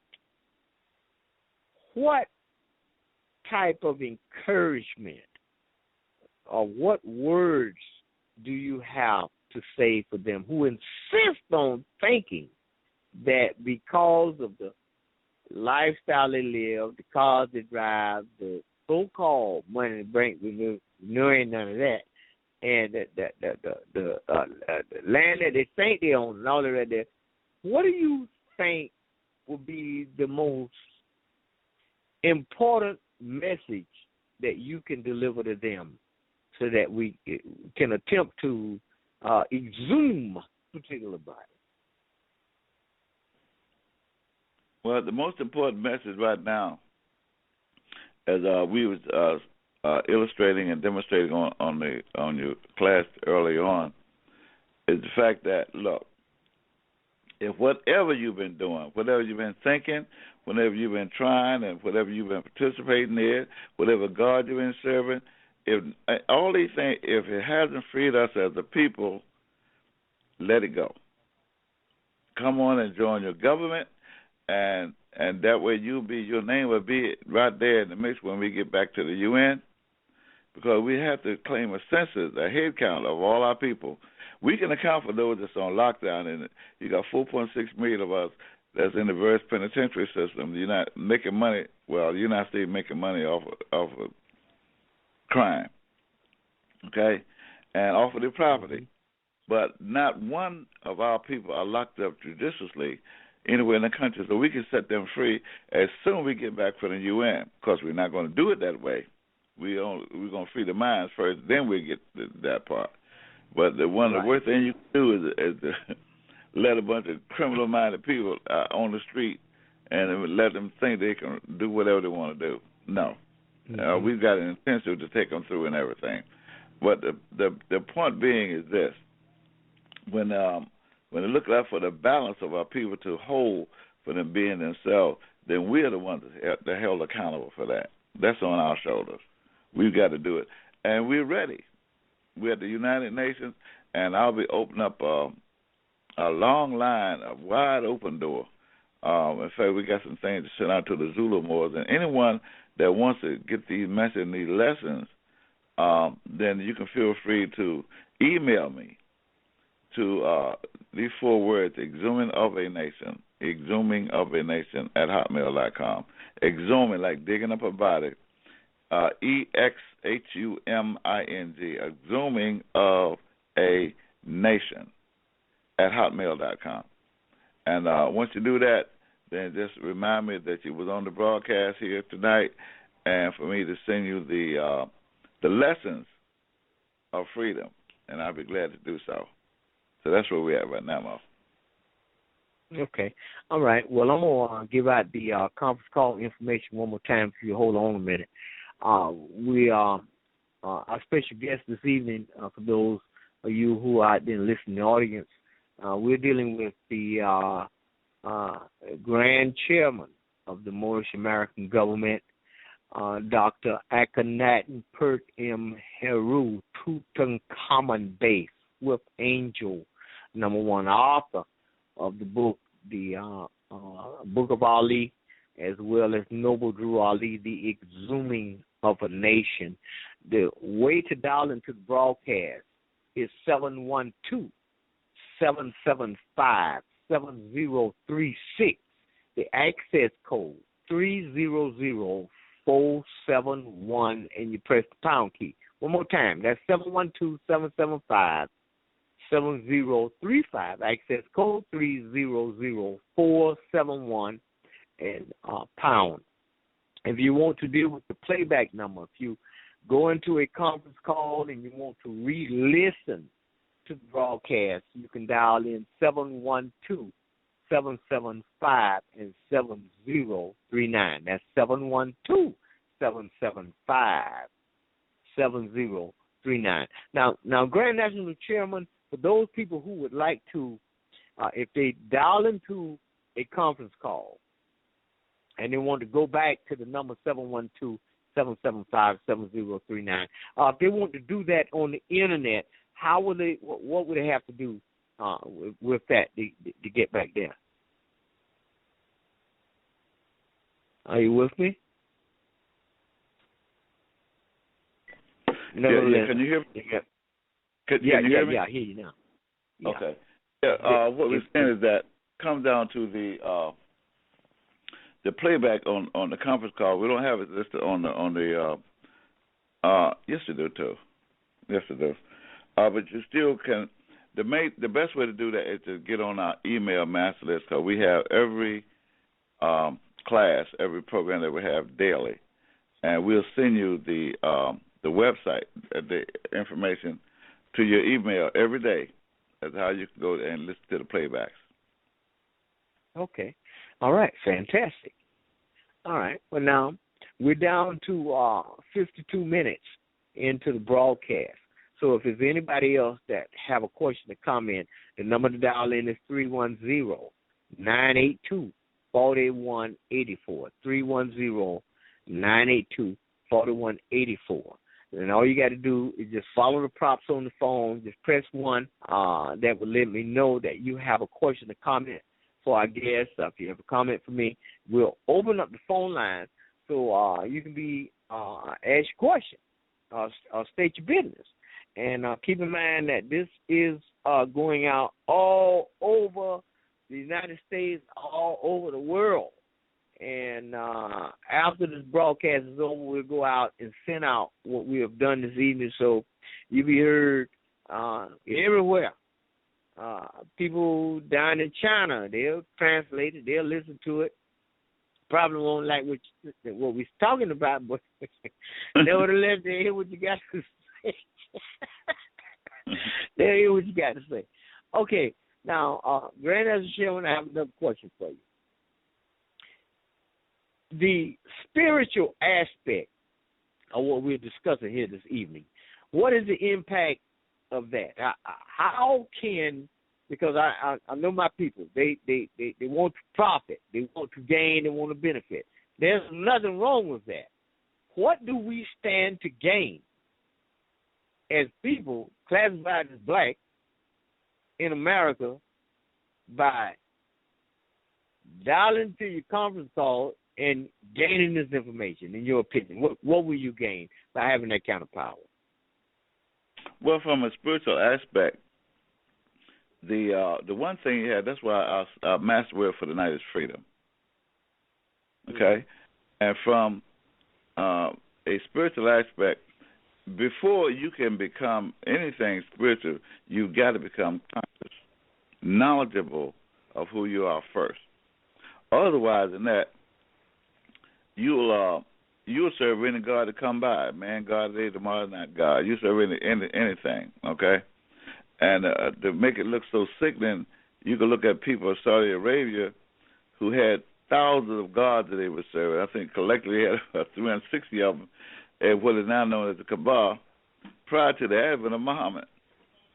And when you look around, you find out these are the gods, pieces of wood, different other symbols and signs and things they were serving and honoring. To them, this was God. Well, the same thing happens today, okay? And from the spiritual aspect, you cannot deal with the spirit and you have dealt with consciousness first. You see, you're not going to go anywhere unless you are fully knowledgeable of those things that are necessary for you to become real. Okay? A fish is not going to make it very long trying to swim on the desert. Because he's not in free habitats. It's not natural. Okay?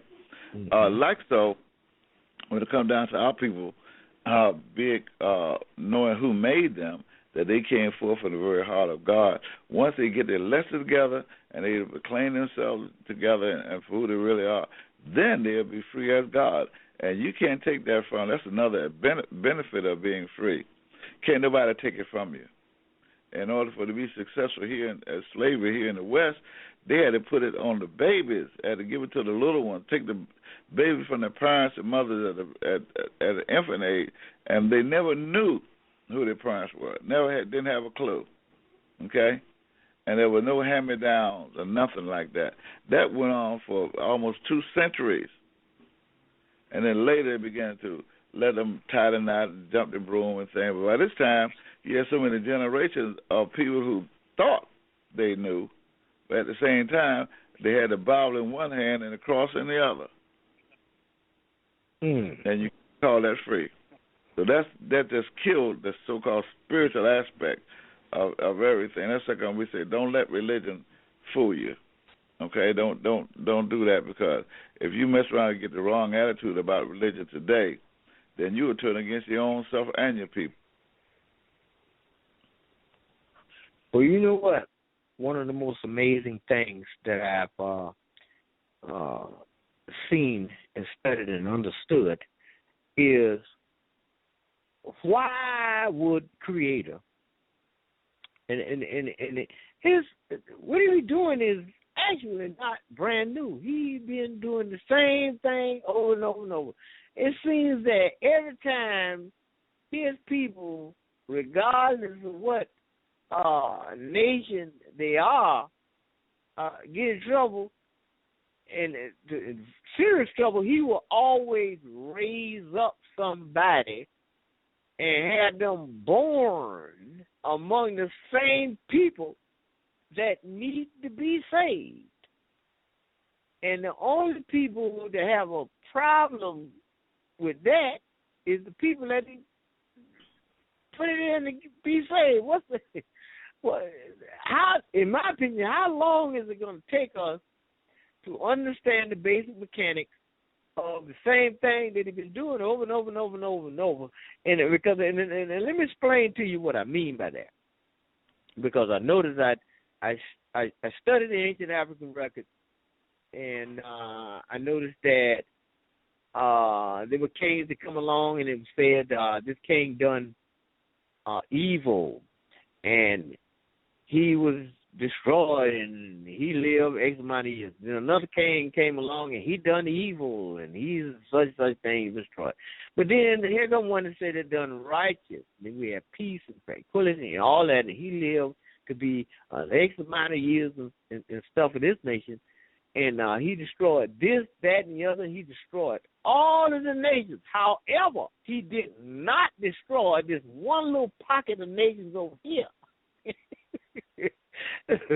Because, in my opinion, after reading that over and over and over, king after king after king, it appears to me that the Creator would allow us to do good in His sight. And He will bless us and bless us and bless us and bless us. But He would never allow us to totally destroy and annihilate everybody. He will always keep one little pocket over here just in case we went back and started doing some corruption. Then He'll raise that little pocket up and bring that back up against us to get us corrected in line. Could you share some light on that? Well, again, you've got to realize what it is that's causing you to suffer. And a lot of us do not realize that we're even suffering. A lot of us don't even know that our mind is on lockdown. Our mind is what Drew Ali called it mental slavery. And when we, in fact, I recently did a thing on that, breakdown on what it is mental slavery. And you find that it covers such a wide aspect that you can actually run around with a mirror in front of you and make you think that you're the smartest thing since bubblegum. But at the same time, you're still a slave. So how in the world can you be free and think you know all this? I can work the computer. I can multitask on this. I can do that. And you're still a slave. Okay? Well, you got people you got rich slaves, okay? But it's still slaves. Okay? I mean, you got they got their own television show, their own recording studio, their own publishing company, everything. But they're still a slave. They're just making the European rich, okay? Because that's what this kind of slavery it is. People are selling you because you're a slave, okay? Whether they make money off you in the penitentiary or whether you punch in the clock at Wells Fargo, it don't make a dime worth of difference one way or another. You're still a slave. So that's why it's these kind of classes that you have to have in order to educate the people, and that's why we have in my book we have what is called a worldwide challenge, and we'll reiterate that even right now on your program. We offer a worldwide challenge to anybody on the planet that can prove that there's a better way or another way than this one, than this divine national movement we're talking about right now with your own government. Yeah, bring it. As far as freeing our people is concerned, bring it. This is a worldwide challenge. If you got a better way, bring it. That's how I have to answer that question. Well, that's a fantastic answer, and that's dead on point. You're absolutely correct. I have to give you props for that. That's an excellent answer to the question.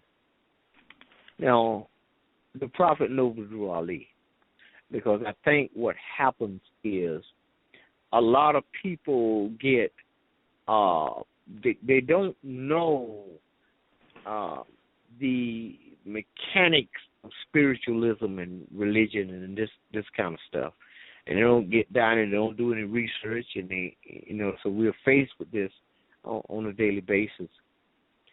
Who was Noble Drew Ali, in your opinion? Well, for one thing, that question is asked. He asked people that question in questionnaire, and it goes like, "Who is Noble Drew Ali?" And the answer says, he is an angel of Allah who was sent to bring us the everlasting gospel of Allah. When it says the everlasting gospel, this is some truth that would never change. Okay? And we had to put it like that because our people has gotten under the illusions of the West. I was recently reading an article where it said that ISIS, who is one of the craziest people on the planet when it comes to so-called faking Islam, now they're talking about blowing up the pyramids and things in Africa that it doesn't have any significance historically. Okay. And if you got ISIS thinking like that, then what do you have here? You got those who are thinking that they're free, making all kinds of challenges and things, but they're not doing anything, and they can tell you more about guns and weapons and things than the very people that make them. And they can tell more about the drugs and how to keep the people out of misery and things. And look, as you mentioned about paying mortgage and stuff, all that, please, the contracts and things.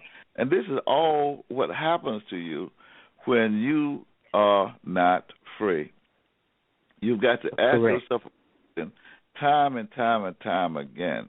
Okay, you can't ask too many times. Am I free? Am I free yet? No, you cannot be free. There's no such thing as the sister pointed out, as individual sovereignty.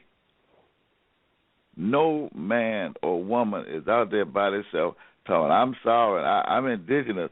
You ain't got no right." Why not? If you exile a member from a particular tribe or nation or government, that get out of here. We tired of you and you violating the laws and things. Get on out of here. You ain't Cherokee no more. And put them out there. What do you think is going to happen? Because now they ain't got no power. Before they had a government there within the Cherokee Nation, and their constitution saying that, but you didn't want to respect that. So get out of here. Now you're out there by yourself. I'm Cherokee. I'm Cherokee. Okay, let's find out. Now, here comes some Hiawatha's coming out, and you all up in their area of the woods. What the world they care about a so-called Cherokee?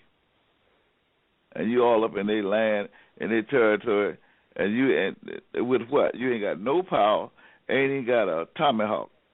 You talking that mud. Okay? Well, that's what happened. You have been exiled from a government, from a nation of people. Like we as a people have been completely exiled, made nationless, away from the human family of nations. Exiled as a people, as a government. We don't have no national identity. And you people, they were talking about Morocco. Please, when has Morocco ever come here to help our people? They can't. It's impossible for them to do so. Why? Because they're the one that sold you into slavery.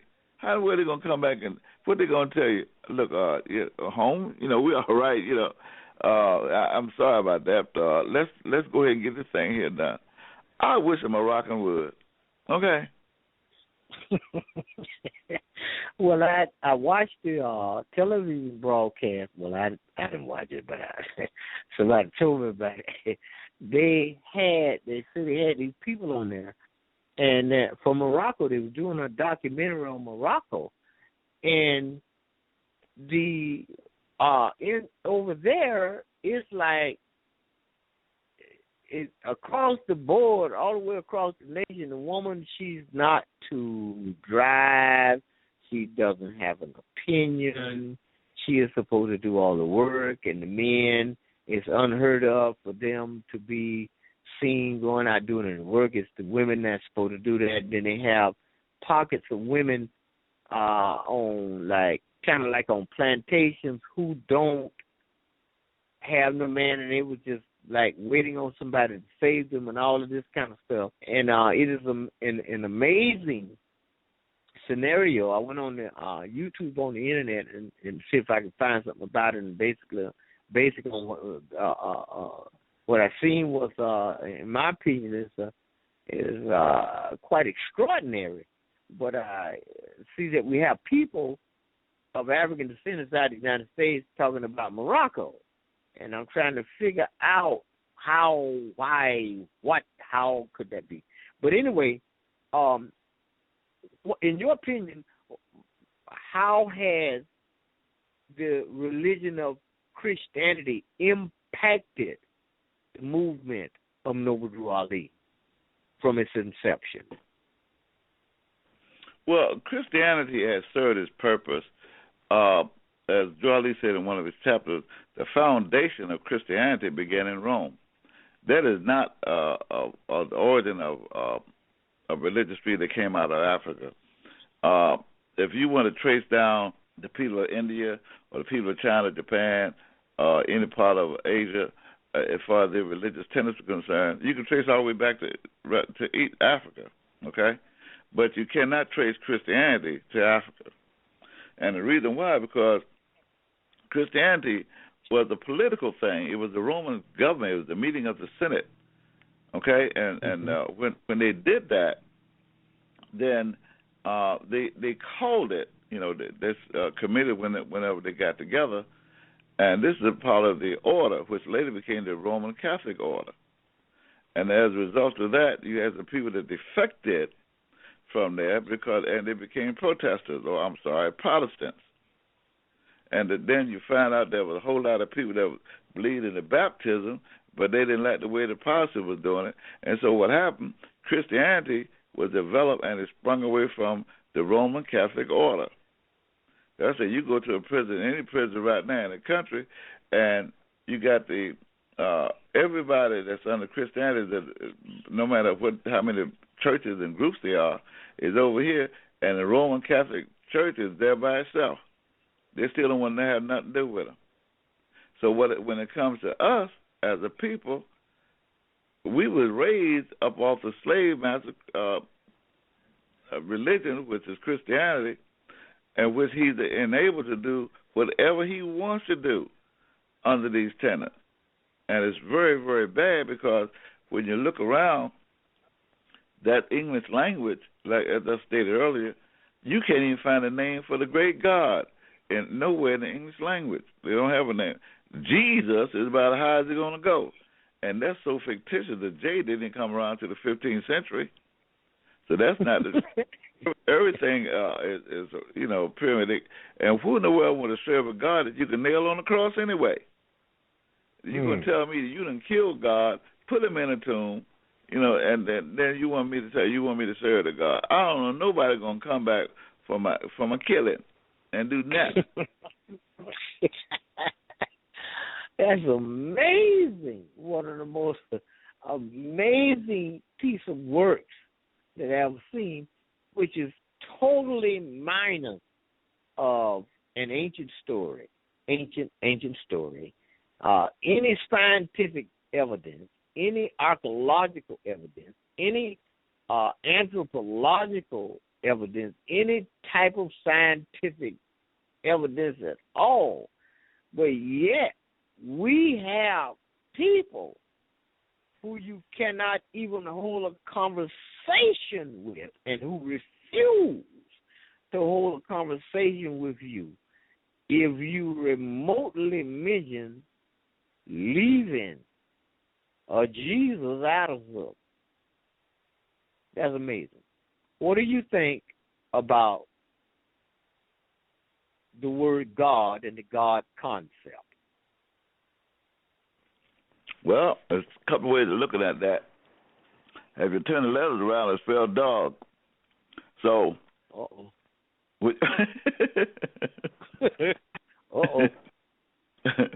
so you'll find that the European didn't have no knowledge of the spirit of the great God that the African was serving. Even when they invaded Africa, Alexander the Greek and all of them was going down into Egypt. And they could not understand how in the world you people are serving something, a God that I can't even see. It's impossible. So they were so bamboozled about it. They end up with, for years dealing with witchcraft and all kinds of things, turn the star upside down and close it and all kinds of things, because they could not identify with the God they could not see with the physical eyes. And as a result of that, we ended up here serving, as the prophet says, serving gods of Europe in which we know nothing. See, the very God that we call ourselves serving is the very one that didn't save you. Why? Because what the prophet asked this in the questionnaire, what title does Satan give himself? Satan called himself God when he named himself white. Okay? So, now, the white man, so-called white man, because white means purity. Purity means God. And God means the ruler of the land. You see? So, when they introduced it like that, then they were just happy going to church serving the European. That's why you find a pale-skinned Jesus on the cross in everybody's living room. Because they're serving the slave master as God. They don't know the difference. That's the European on the cross. What in the world are you doing there? It wanted you couldn't. Mary or Joe, they were not Europeans. So how in the world they end up with Jesus being a European, pale-skinned, whatever? Even when they wrote that crazy book, the Korean Gospel of Jesus Christ. And at the age of 12, they were looking for him around the synagogue, and it turned out they were looking for a little 12-year-old, blonde-haired, blue-eyed boy about the age of 12. That was Levi, the lie he told, in the Korean Gospel. So they keep the lie going on. And that's why you'll find a Bible in every lodge along with the coffin. Man, it gets it's crazy. But it's so obvious that if you're a slave today, it's because you like it. Well, I have to agree. I do have to agree because one thing I try to examine things that happen to people and how they react and how they try to readjust. And one thing I found out about my people, if it's not causing them any immediate pain, they do not feel the need to arrange their priorities to make any changes. They seem to feel like my arm ain't broke, so I'm all right. I know you told me, and I believe what you say. I'm saying what I think I know, and I'm calling it belief, but I'm not feeling the pain, and I'll get around to it. But I don't think people fully understand the urgency where we are right now and the necessity of what we need to do right now. So what light you had to shed on that? Well, I agree. That's the reason why I like the subject matter, freedom is not a game. If, like I say, if you, whatever it is that you're doing, if it's not leading you towards unification, love, and respect for each other, and coming together as a people, then you deserve what you're going to get. That's with all due respect, especially this time. We're opening the door for you to come on in and join with the government and thing. And if you really to help your people, we'll make you divine minister. Okay? Give you certification and everything, and let you go ahead and be a leader of your people. Thing about it is that this is not the spot for run around. I want a national ID card, and go where you want straight to you, of course, with it. Master, I was free now. Here's my card, Master. I was free now, and I ain't been to the United Nations. Ain't got no government under your belt, but you want to run your beak. Okay, about nothing. So if you're really sincere about the love that you are, then be you and free you. That's what you need to do. Grand Chairman, how important is it for us to have a nationality and align ourselves and join ourselves to the Moorish American government, in your opinion? How important is that right now? Well, that's key. Number one, when it comes to your nationality and our Divine Constitution Act 6, it lets you know that you are to proclaim your nationality. In other words, you got to become a patriot of your own government. It's not just enough to say, you know what, I am Moorish American. That sounds all well and good, all slick out your mouth, but the truth of the matter is, what you going to do about being a Moorish American? A Moorish American is not an idol worshiper. A Moorish American ain't someone that's sitting down and, I'm Moorish American and take the car, want to run in the courts and things. That's not being a Moorish. What are you doing now to free yourself and your people? Okay? If it took the court, put you into slavery, tell me how much court you're going to find freedom in. Now, you may win a case, but the courts of the United States don't have no power to ride over you as a people. Okay? Yeah, you threw a brick at Miss Lucy's window, and now you got a charge. Now you got to go to court. That still ain't got jack to do to being free as a people. Okay? Now you're in the penitentiary. You served 45 years. You still, it's the only difference between you and the ones on the street is that one is on maximum security and the other's on minimum. And neither one of y'all free.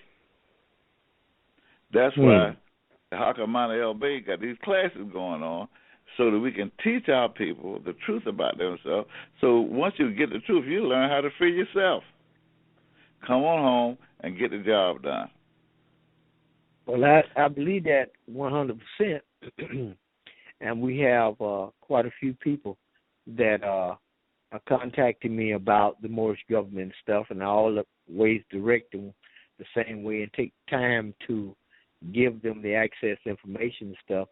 But I think what is happening, and this is just from my end, I think, and I've learned this a long time ago, our people have to hear the same thing over and over and over and over again before they make a decision about actually doing something. And in a lot of cases, even if they make the decision that they're going to do it, they're still going to have to think about doing it some more before they actually go into motion. And I've found this over and over because I deal with them. I deal with my brothers and sisters every single day from every conceivable angle. And I try to neutralize the situation to save myself so I can continue and to direct them in the way that they're supposed to go until the next batch come along, and I have to deal with that. And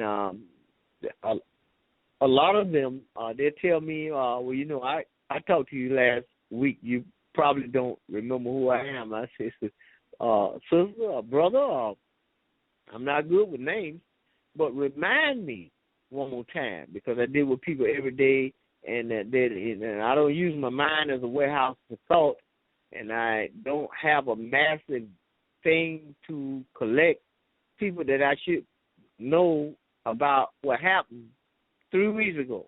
I can't do it, and I don't think I should do it. But what I do, if I can get them to talk to me again, then we can take up where we left off at, and then we can proceed. And in my opinion, I think that's the best way, because it saves us. And in order to deal with now, some of them we're gonna remember. There ain't no way around it.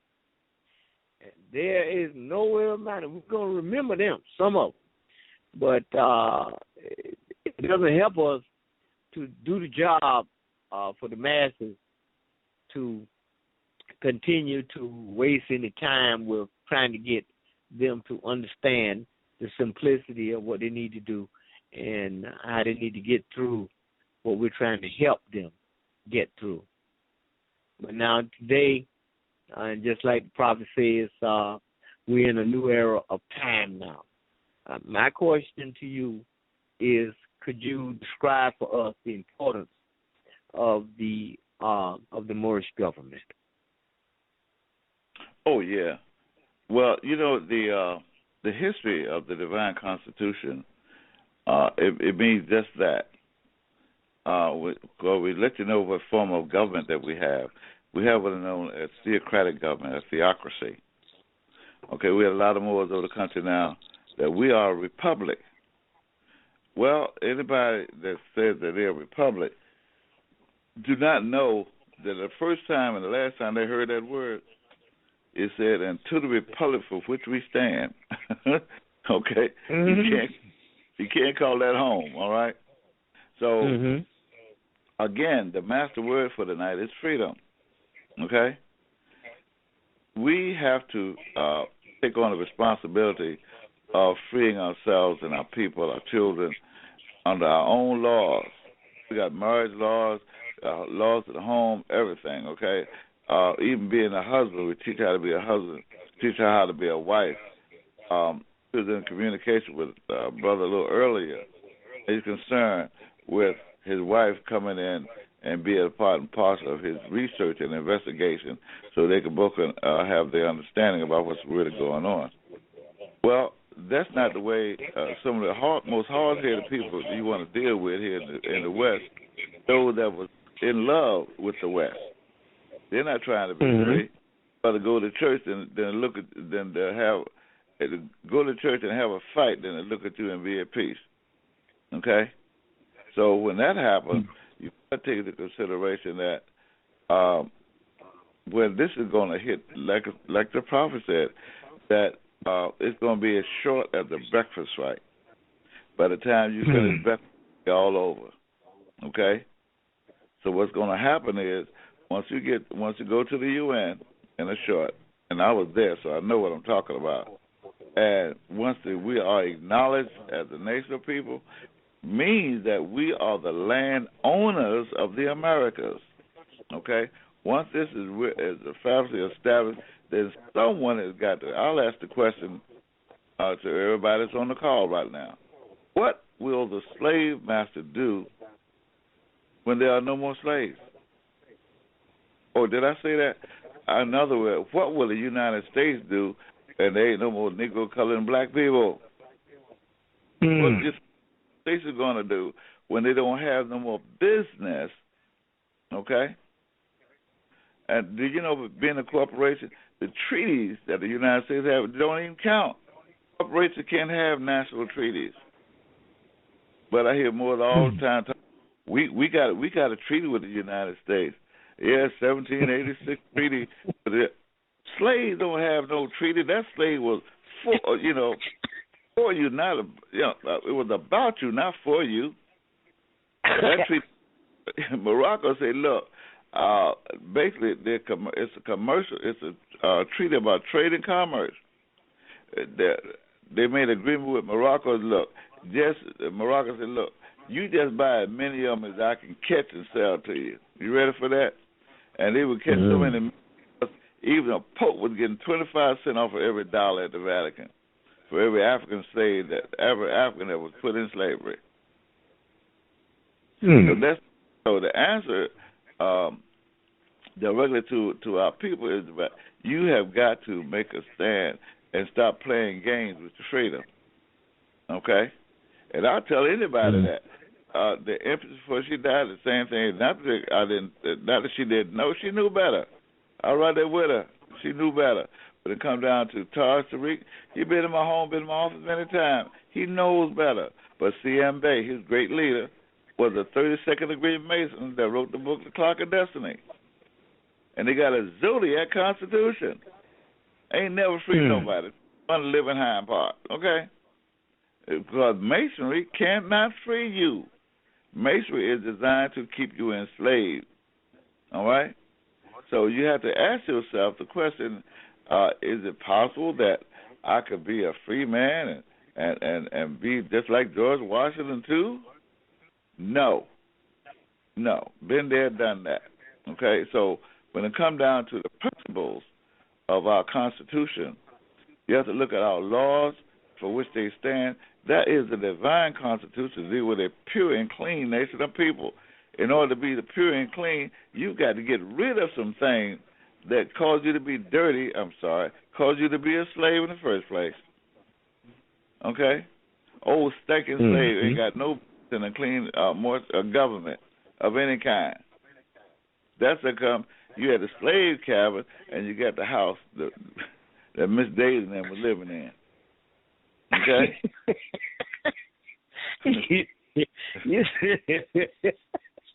I don't think I could have made that sweet, that good.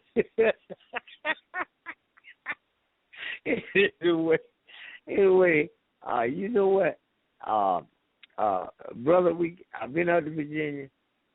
You got to come down here, and we're gonna arrange that for you so you can get down here in Jacksonville. But I'm gonna continue because we still got a few more minutes on the clock. And if there's anybody out there that have a question or comment, you can raise your hand and open up the line so you can get in. I got area code 434. I'm going to open up one more time. And let me see here. Hold on, Grand National Chairman. 434, do you have a question or comment again? Okay, 434 don't have a question. So let me go down here to the next one, 229. Come on in. Islam. Praise Allah, Honorable Raleigh. Dr. Tukama Bay, Master Teacher, sir. One brief question. You have never had a prophet, did you, sir? What was your question again? You have never had did you have a prophet? No. You remember, what is our prophet to us? He is an angel of the great God that was sent to bring us the everlasting gospel, the everlasting truth from the same God. That is not the God that you observe. Okay? So if Europe is not serving the one great God, then how can they expect anything else other than what they're going to get?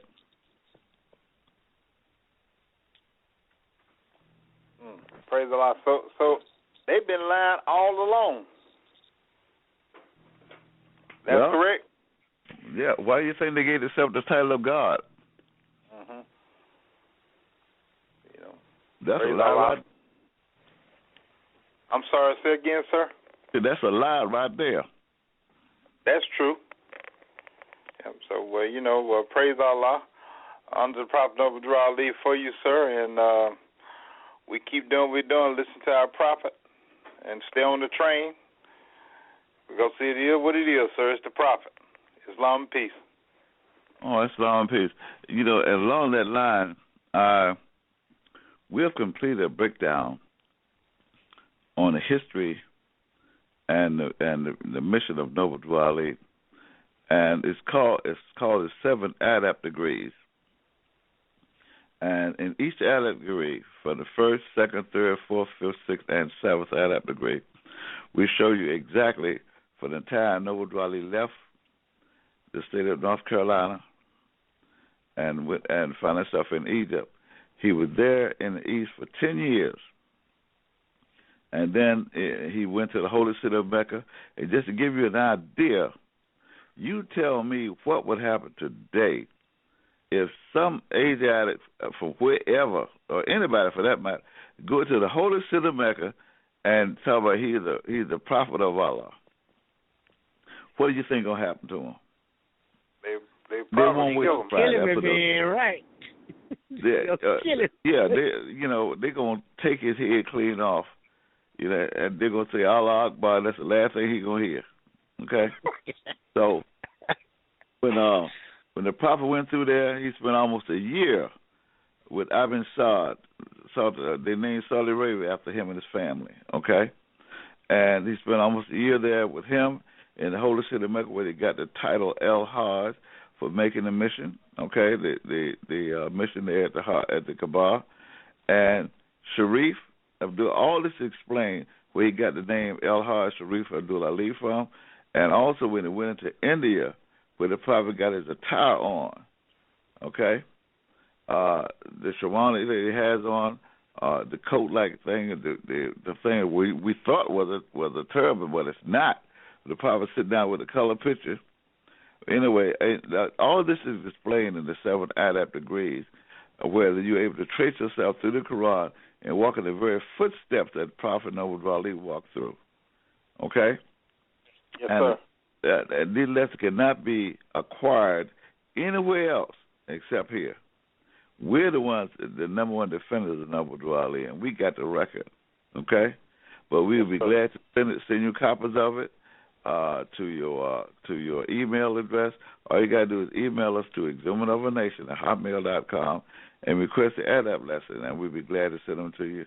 And from the time that he went to the Atlanta Federal Penitentiary to release Marcus Garvey, got him an executive commentation from Calvin Coolidge, the president, how the European nation, the Masons, protected Noble Drew Ali, the whole nine. You want to read these adab lessons, because can't nobody else tell you about the prophethood of Noble Drew Ali except his number one defender. That's the Moorish American government. We give it all to you and can back it up. Yes, These sir. Is sorry. that just Sir? justice? Yes, sir. Yeah, Your praise name is- Allah. Thank you, sir. Your name is Now, not- sir? Your name is not Tarhaka. Oh, I'm sorry, sir. I was just wrapping up, finishing. I appreciate you. Thank you I thought you so said much, peace. and I love you. That's why we getting compound interest. That include all them lies they told. Peace. Interest ain't the only thing that come compounded. Keep it up. Okay. Love you, sir. All right, my brother Justin. Okay, Mo, it's been a blessing. Now, Grand National Chairman, we have 9 minutes. It's just shy of 10 minutes. What is the difference between Noble Drew Ali and all prophets that preceded him? Well, the big difference is that it was the mission that he was on as a prophet. Mm-hmm.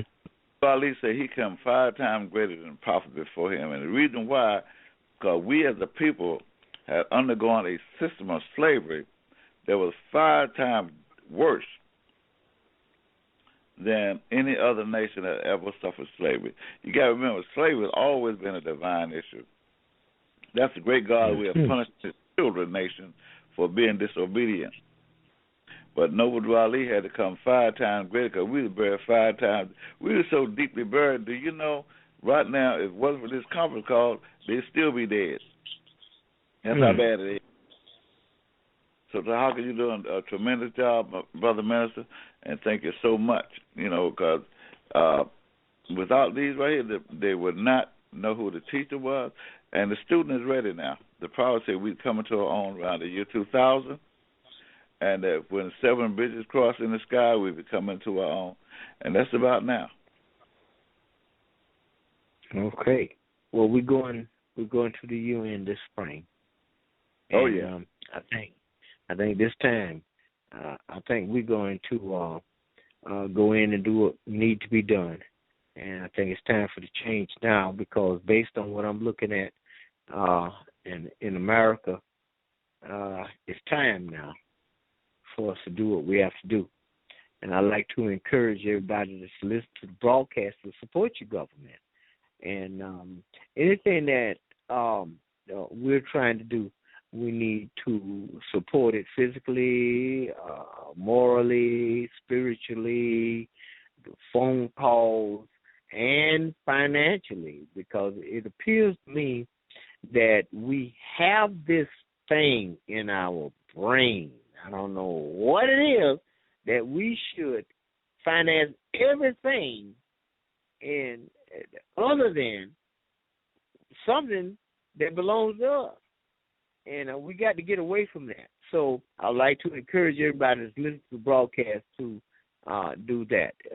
If you dial into the national conference calls, you listen to the radio broadcast and stuff, if you're going to finance something that belongs to you. It don't make no other sense, because everything else we finance that don't belong to us don't do nothing for us. Nothing. So I just like to add that little part there. But Grand National Chairman, we're down to the close of the broadcast. What is your closing statement that you would like to give us? Well, it's very simple. I want everyone on the call to, as many groups and organizations, church affiliations, wherever you find our people gathered, and let them know about the Moorish American government, let them know about our conference call numbers, and let them know that we will be sending out a thing on our government website, which is MoorishAmericanGov.org, MoorishAmericanGov for government.org.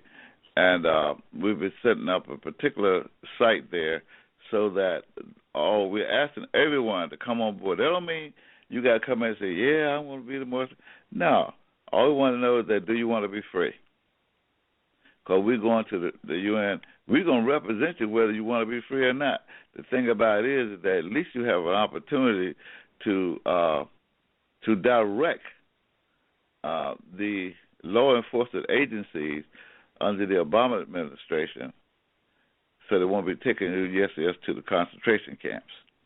Because that's exactly what's going to happen. You're either going to be free as a mode to develop and sustain this land, or you're going to make some of the best fertilizer they've had here in the West in a long while. Okay. Well, I certainly appreciate you being on the broadcast. And is there anything else that you want to say before we close out? No, that's about it. The door's open now. We want everyone. It's called unity. For the first time in ages, we have to unify ourselves in order to be free, to free ourselves. The master word is freedom. And Mo, Brother Minister, I'm very, very proud of you and the work you're doing. And yeah, go ahead on and send for me. I'll be glad to come. It's been a while since I've been around Jacksonville anyway. Yeah, so give me a call. Let me know when you want me to be there. As the prophet said, don't send for me unless you prepare for me, so I'll be ready, okay? Okay. Well, we will most certainly do that, and I'll be prepared. I just need to know what you want to eat, so it'll be ready when you get in. That's not a problem, okay? Okay. All right, boys. A blessing. We're definitely getting you down here, so we're going to bring you down. And we'll have everybody else. I know everybody going to want to take you over here, take you over there, and all that right there. So we'll do the best we can. And but anyway, we're looking forward to having you down here with us. And I certainly appreciate you being on the broadcast here this evening and dispensing the great knowledge that you've dispensed. And you're right, freedom ain't no game. And I think I'm going to hope that everybody got the message tonight. All right. Well, that's it for me. Just reiterate the conference call number and the website. We already gave the website. So, man, it's just been a blessing and honor, And I have to use the word because a lot of them will say, yo, that's a very negative word. It means this, it means that. The thing about it, I'm going to say it because what Noble Drew Ali has done for us is nothing but a blessing. So thank you. All right. Well, appreciate it. The conference call number for those who are listening to the broadcast is 712-775-7035.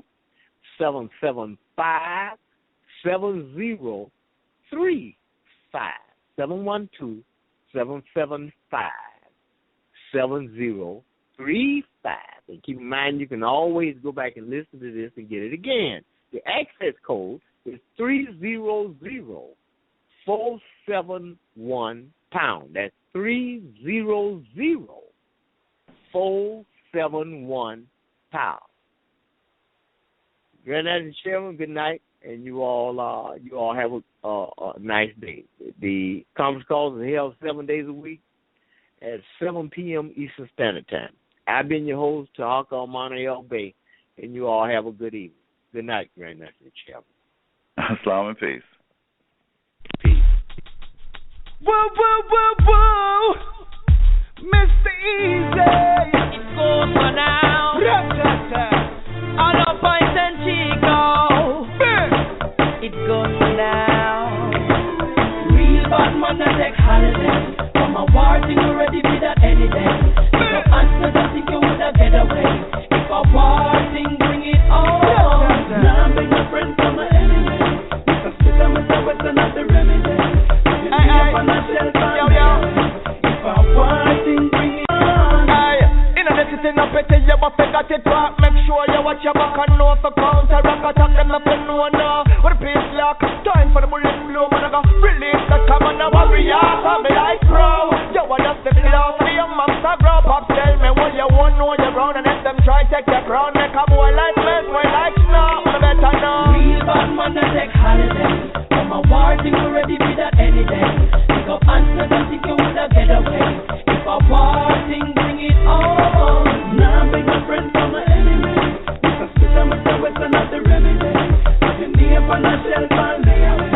If a war thing bring it on. Yeah, shoot them till we cool. Come and show we cool. Remember where we bad before you test we gone. We not fear no dude, no matter how you cool. When we read the end, jungle I got them the food. Gunshot I beat up in the morning. Boy this the flesh we not giving no warning. 9 nights I can rise it up falling. Mother, father, sister, band and belly and a band. Real bad man that take holiday. From a war thing already be that any day. Pick up answers and think you woulda get away. If a war thing bring it on. Now I'm beg my friend from my enemy. If I spit on myself with another remedy. I've been near for a shelter and lay away. If a war thing bring it on. So what's our yard trending in the streets? Coffee move and milk your hype up with your pace. Because now I say run living times. Man I step up on crime fight and on a wickedness increase. I get there 16 well clean. Ready for billion then they fall. We feel like them want take wet weather. Yes it's a copy of bloody money want taste. The 5 hours I try intervene. Check the vibe clean. Real bad man I take holiday. From a war thing already be that any day. Pick up answers and think you woulda get away. If a war thing bring it on. Now I'm big my friend from my enemy. If I spit on myself with another remedy. If you near for a shelter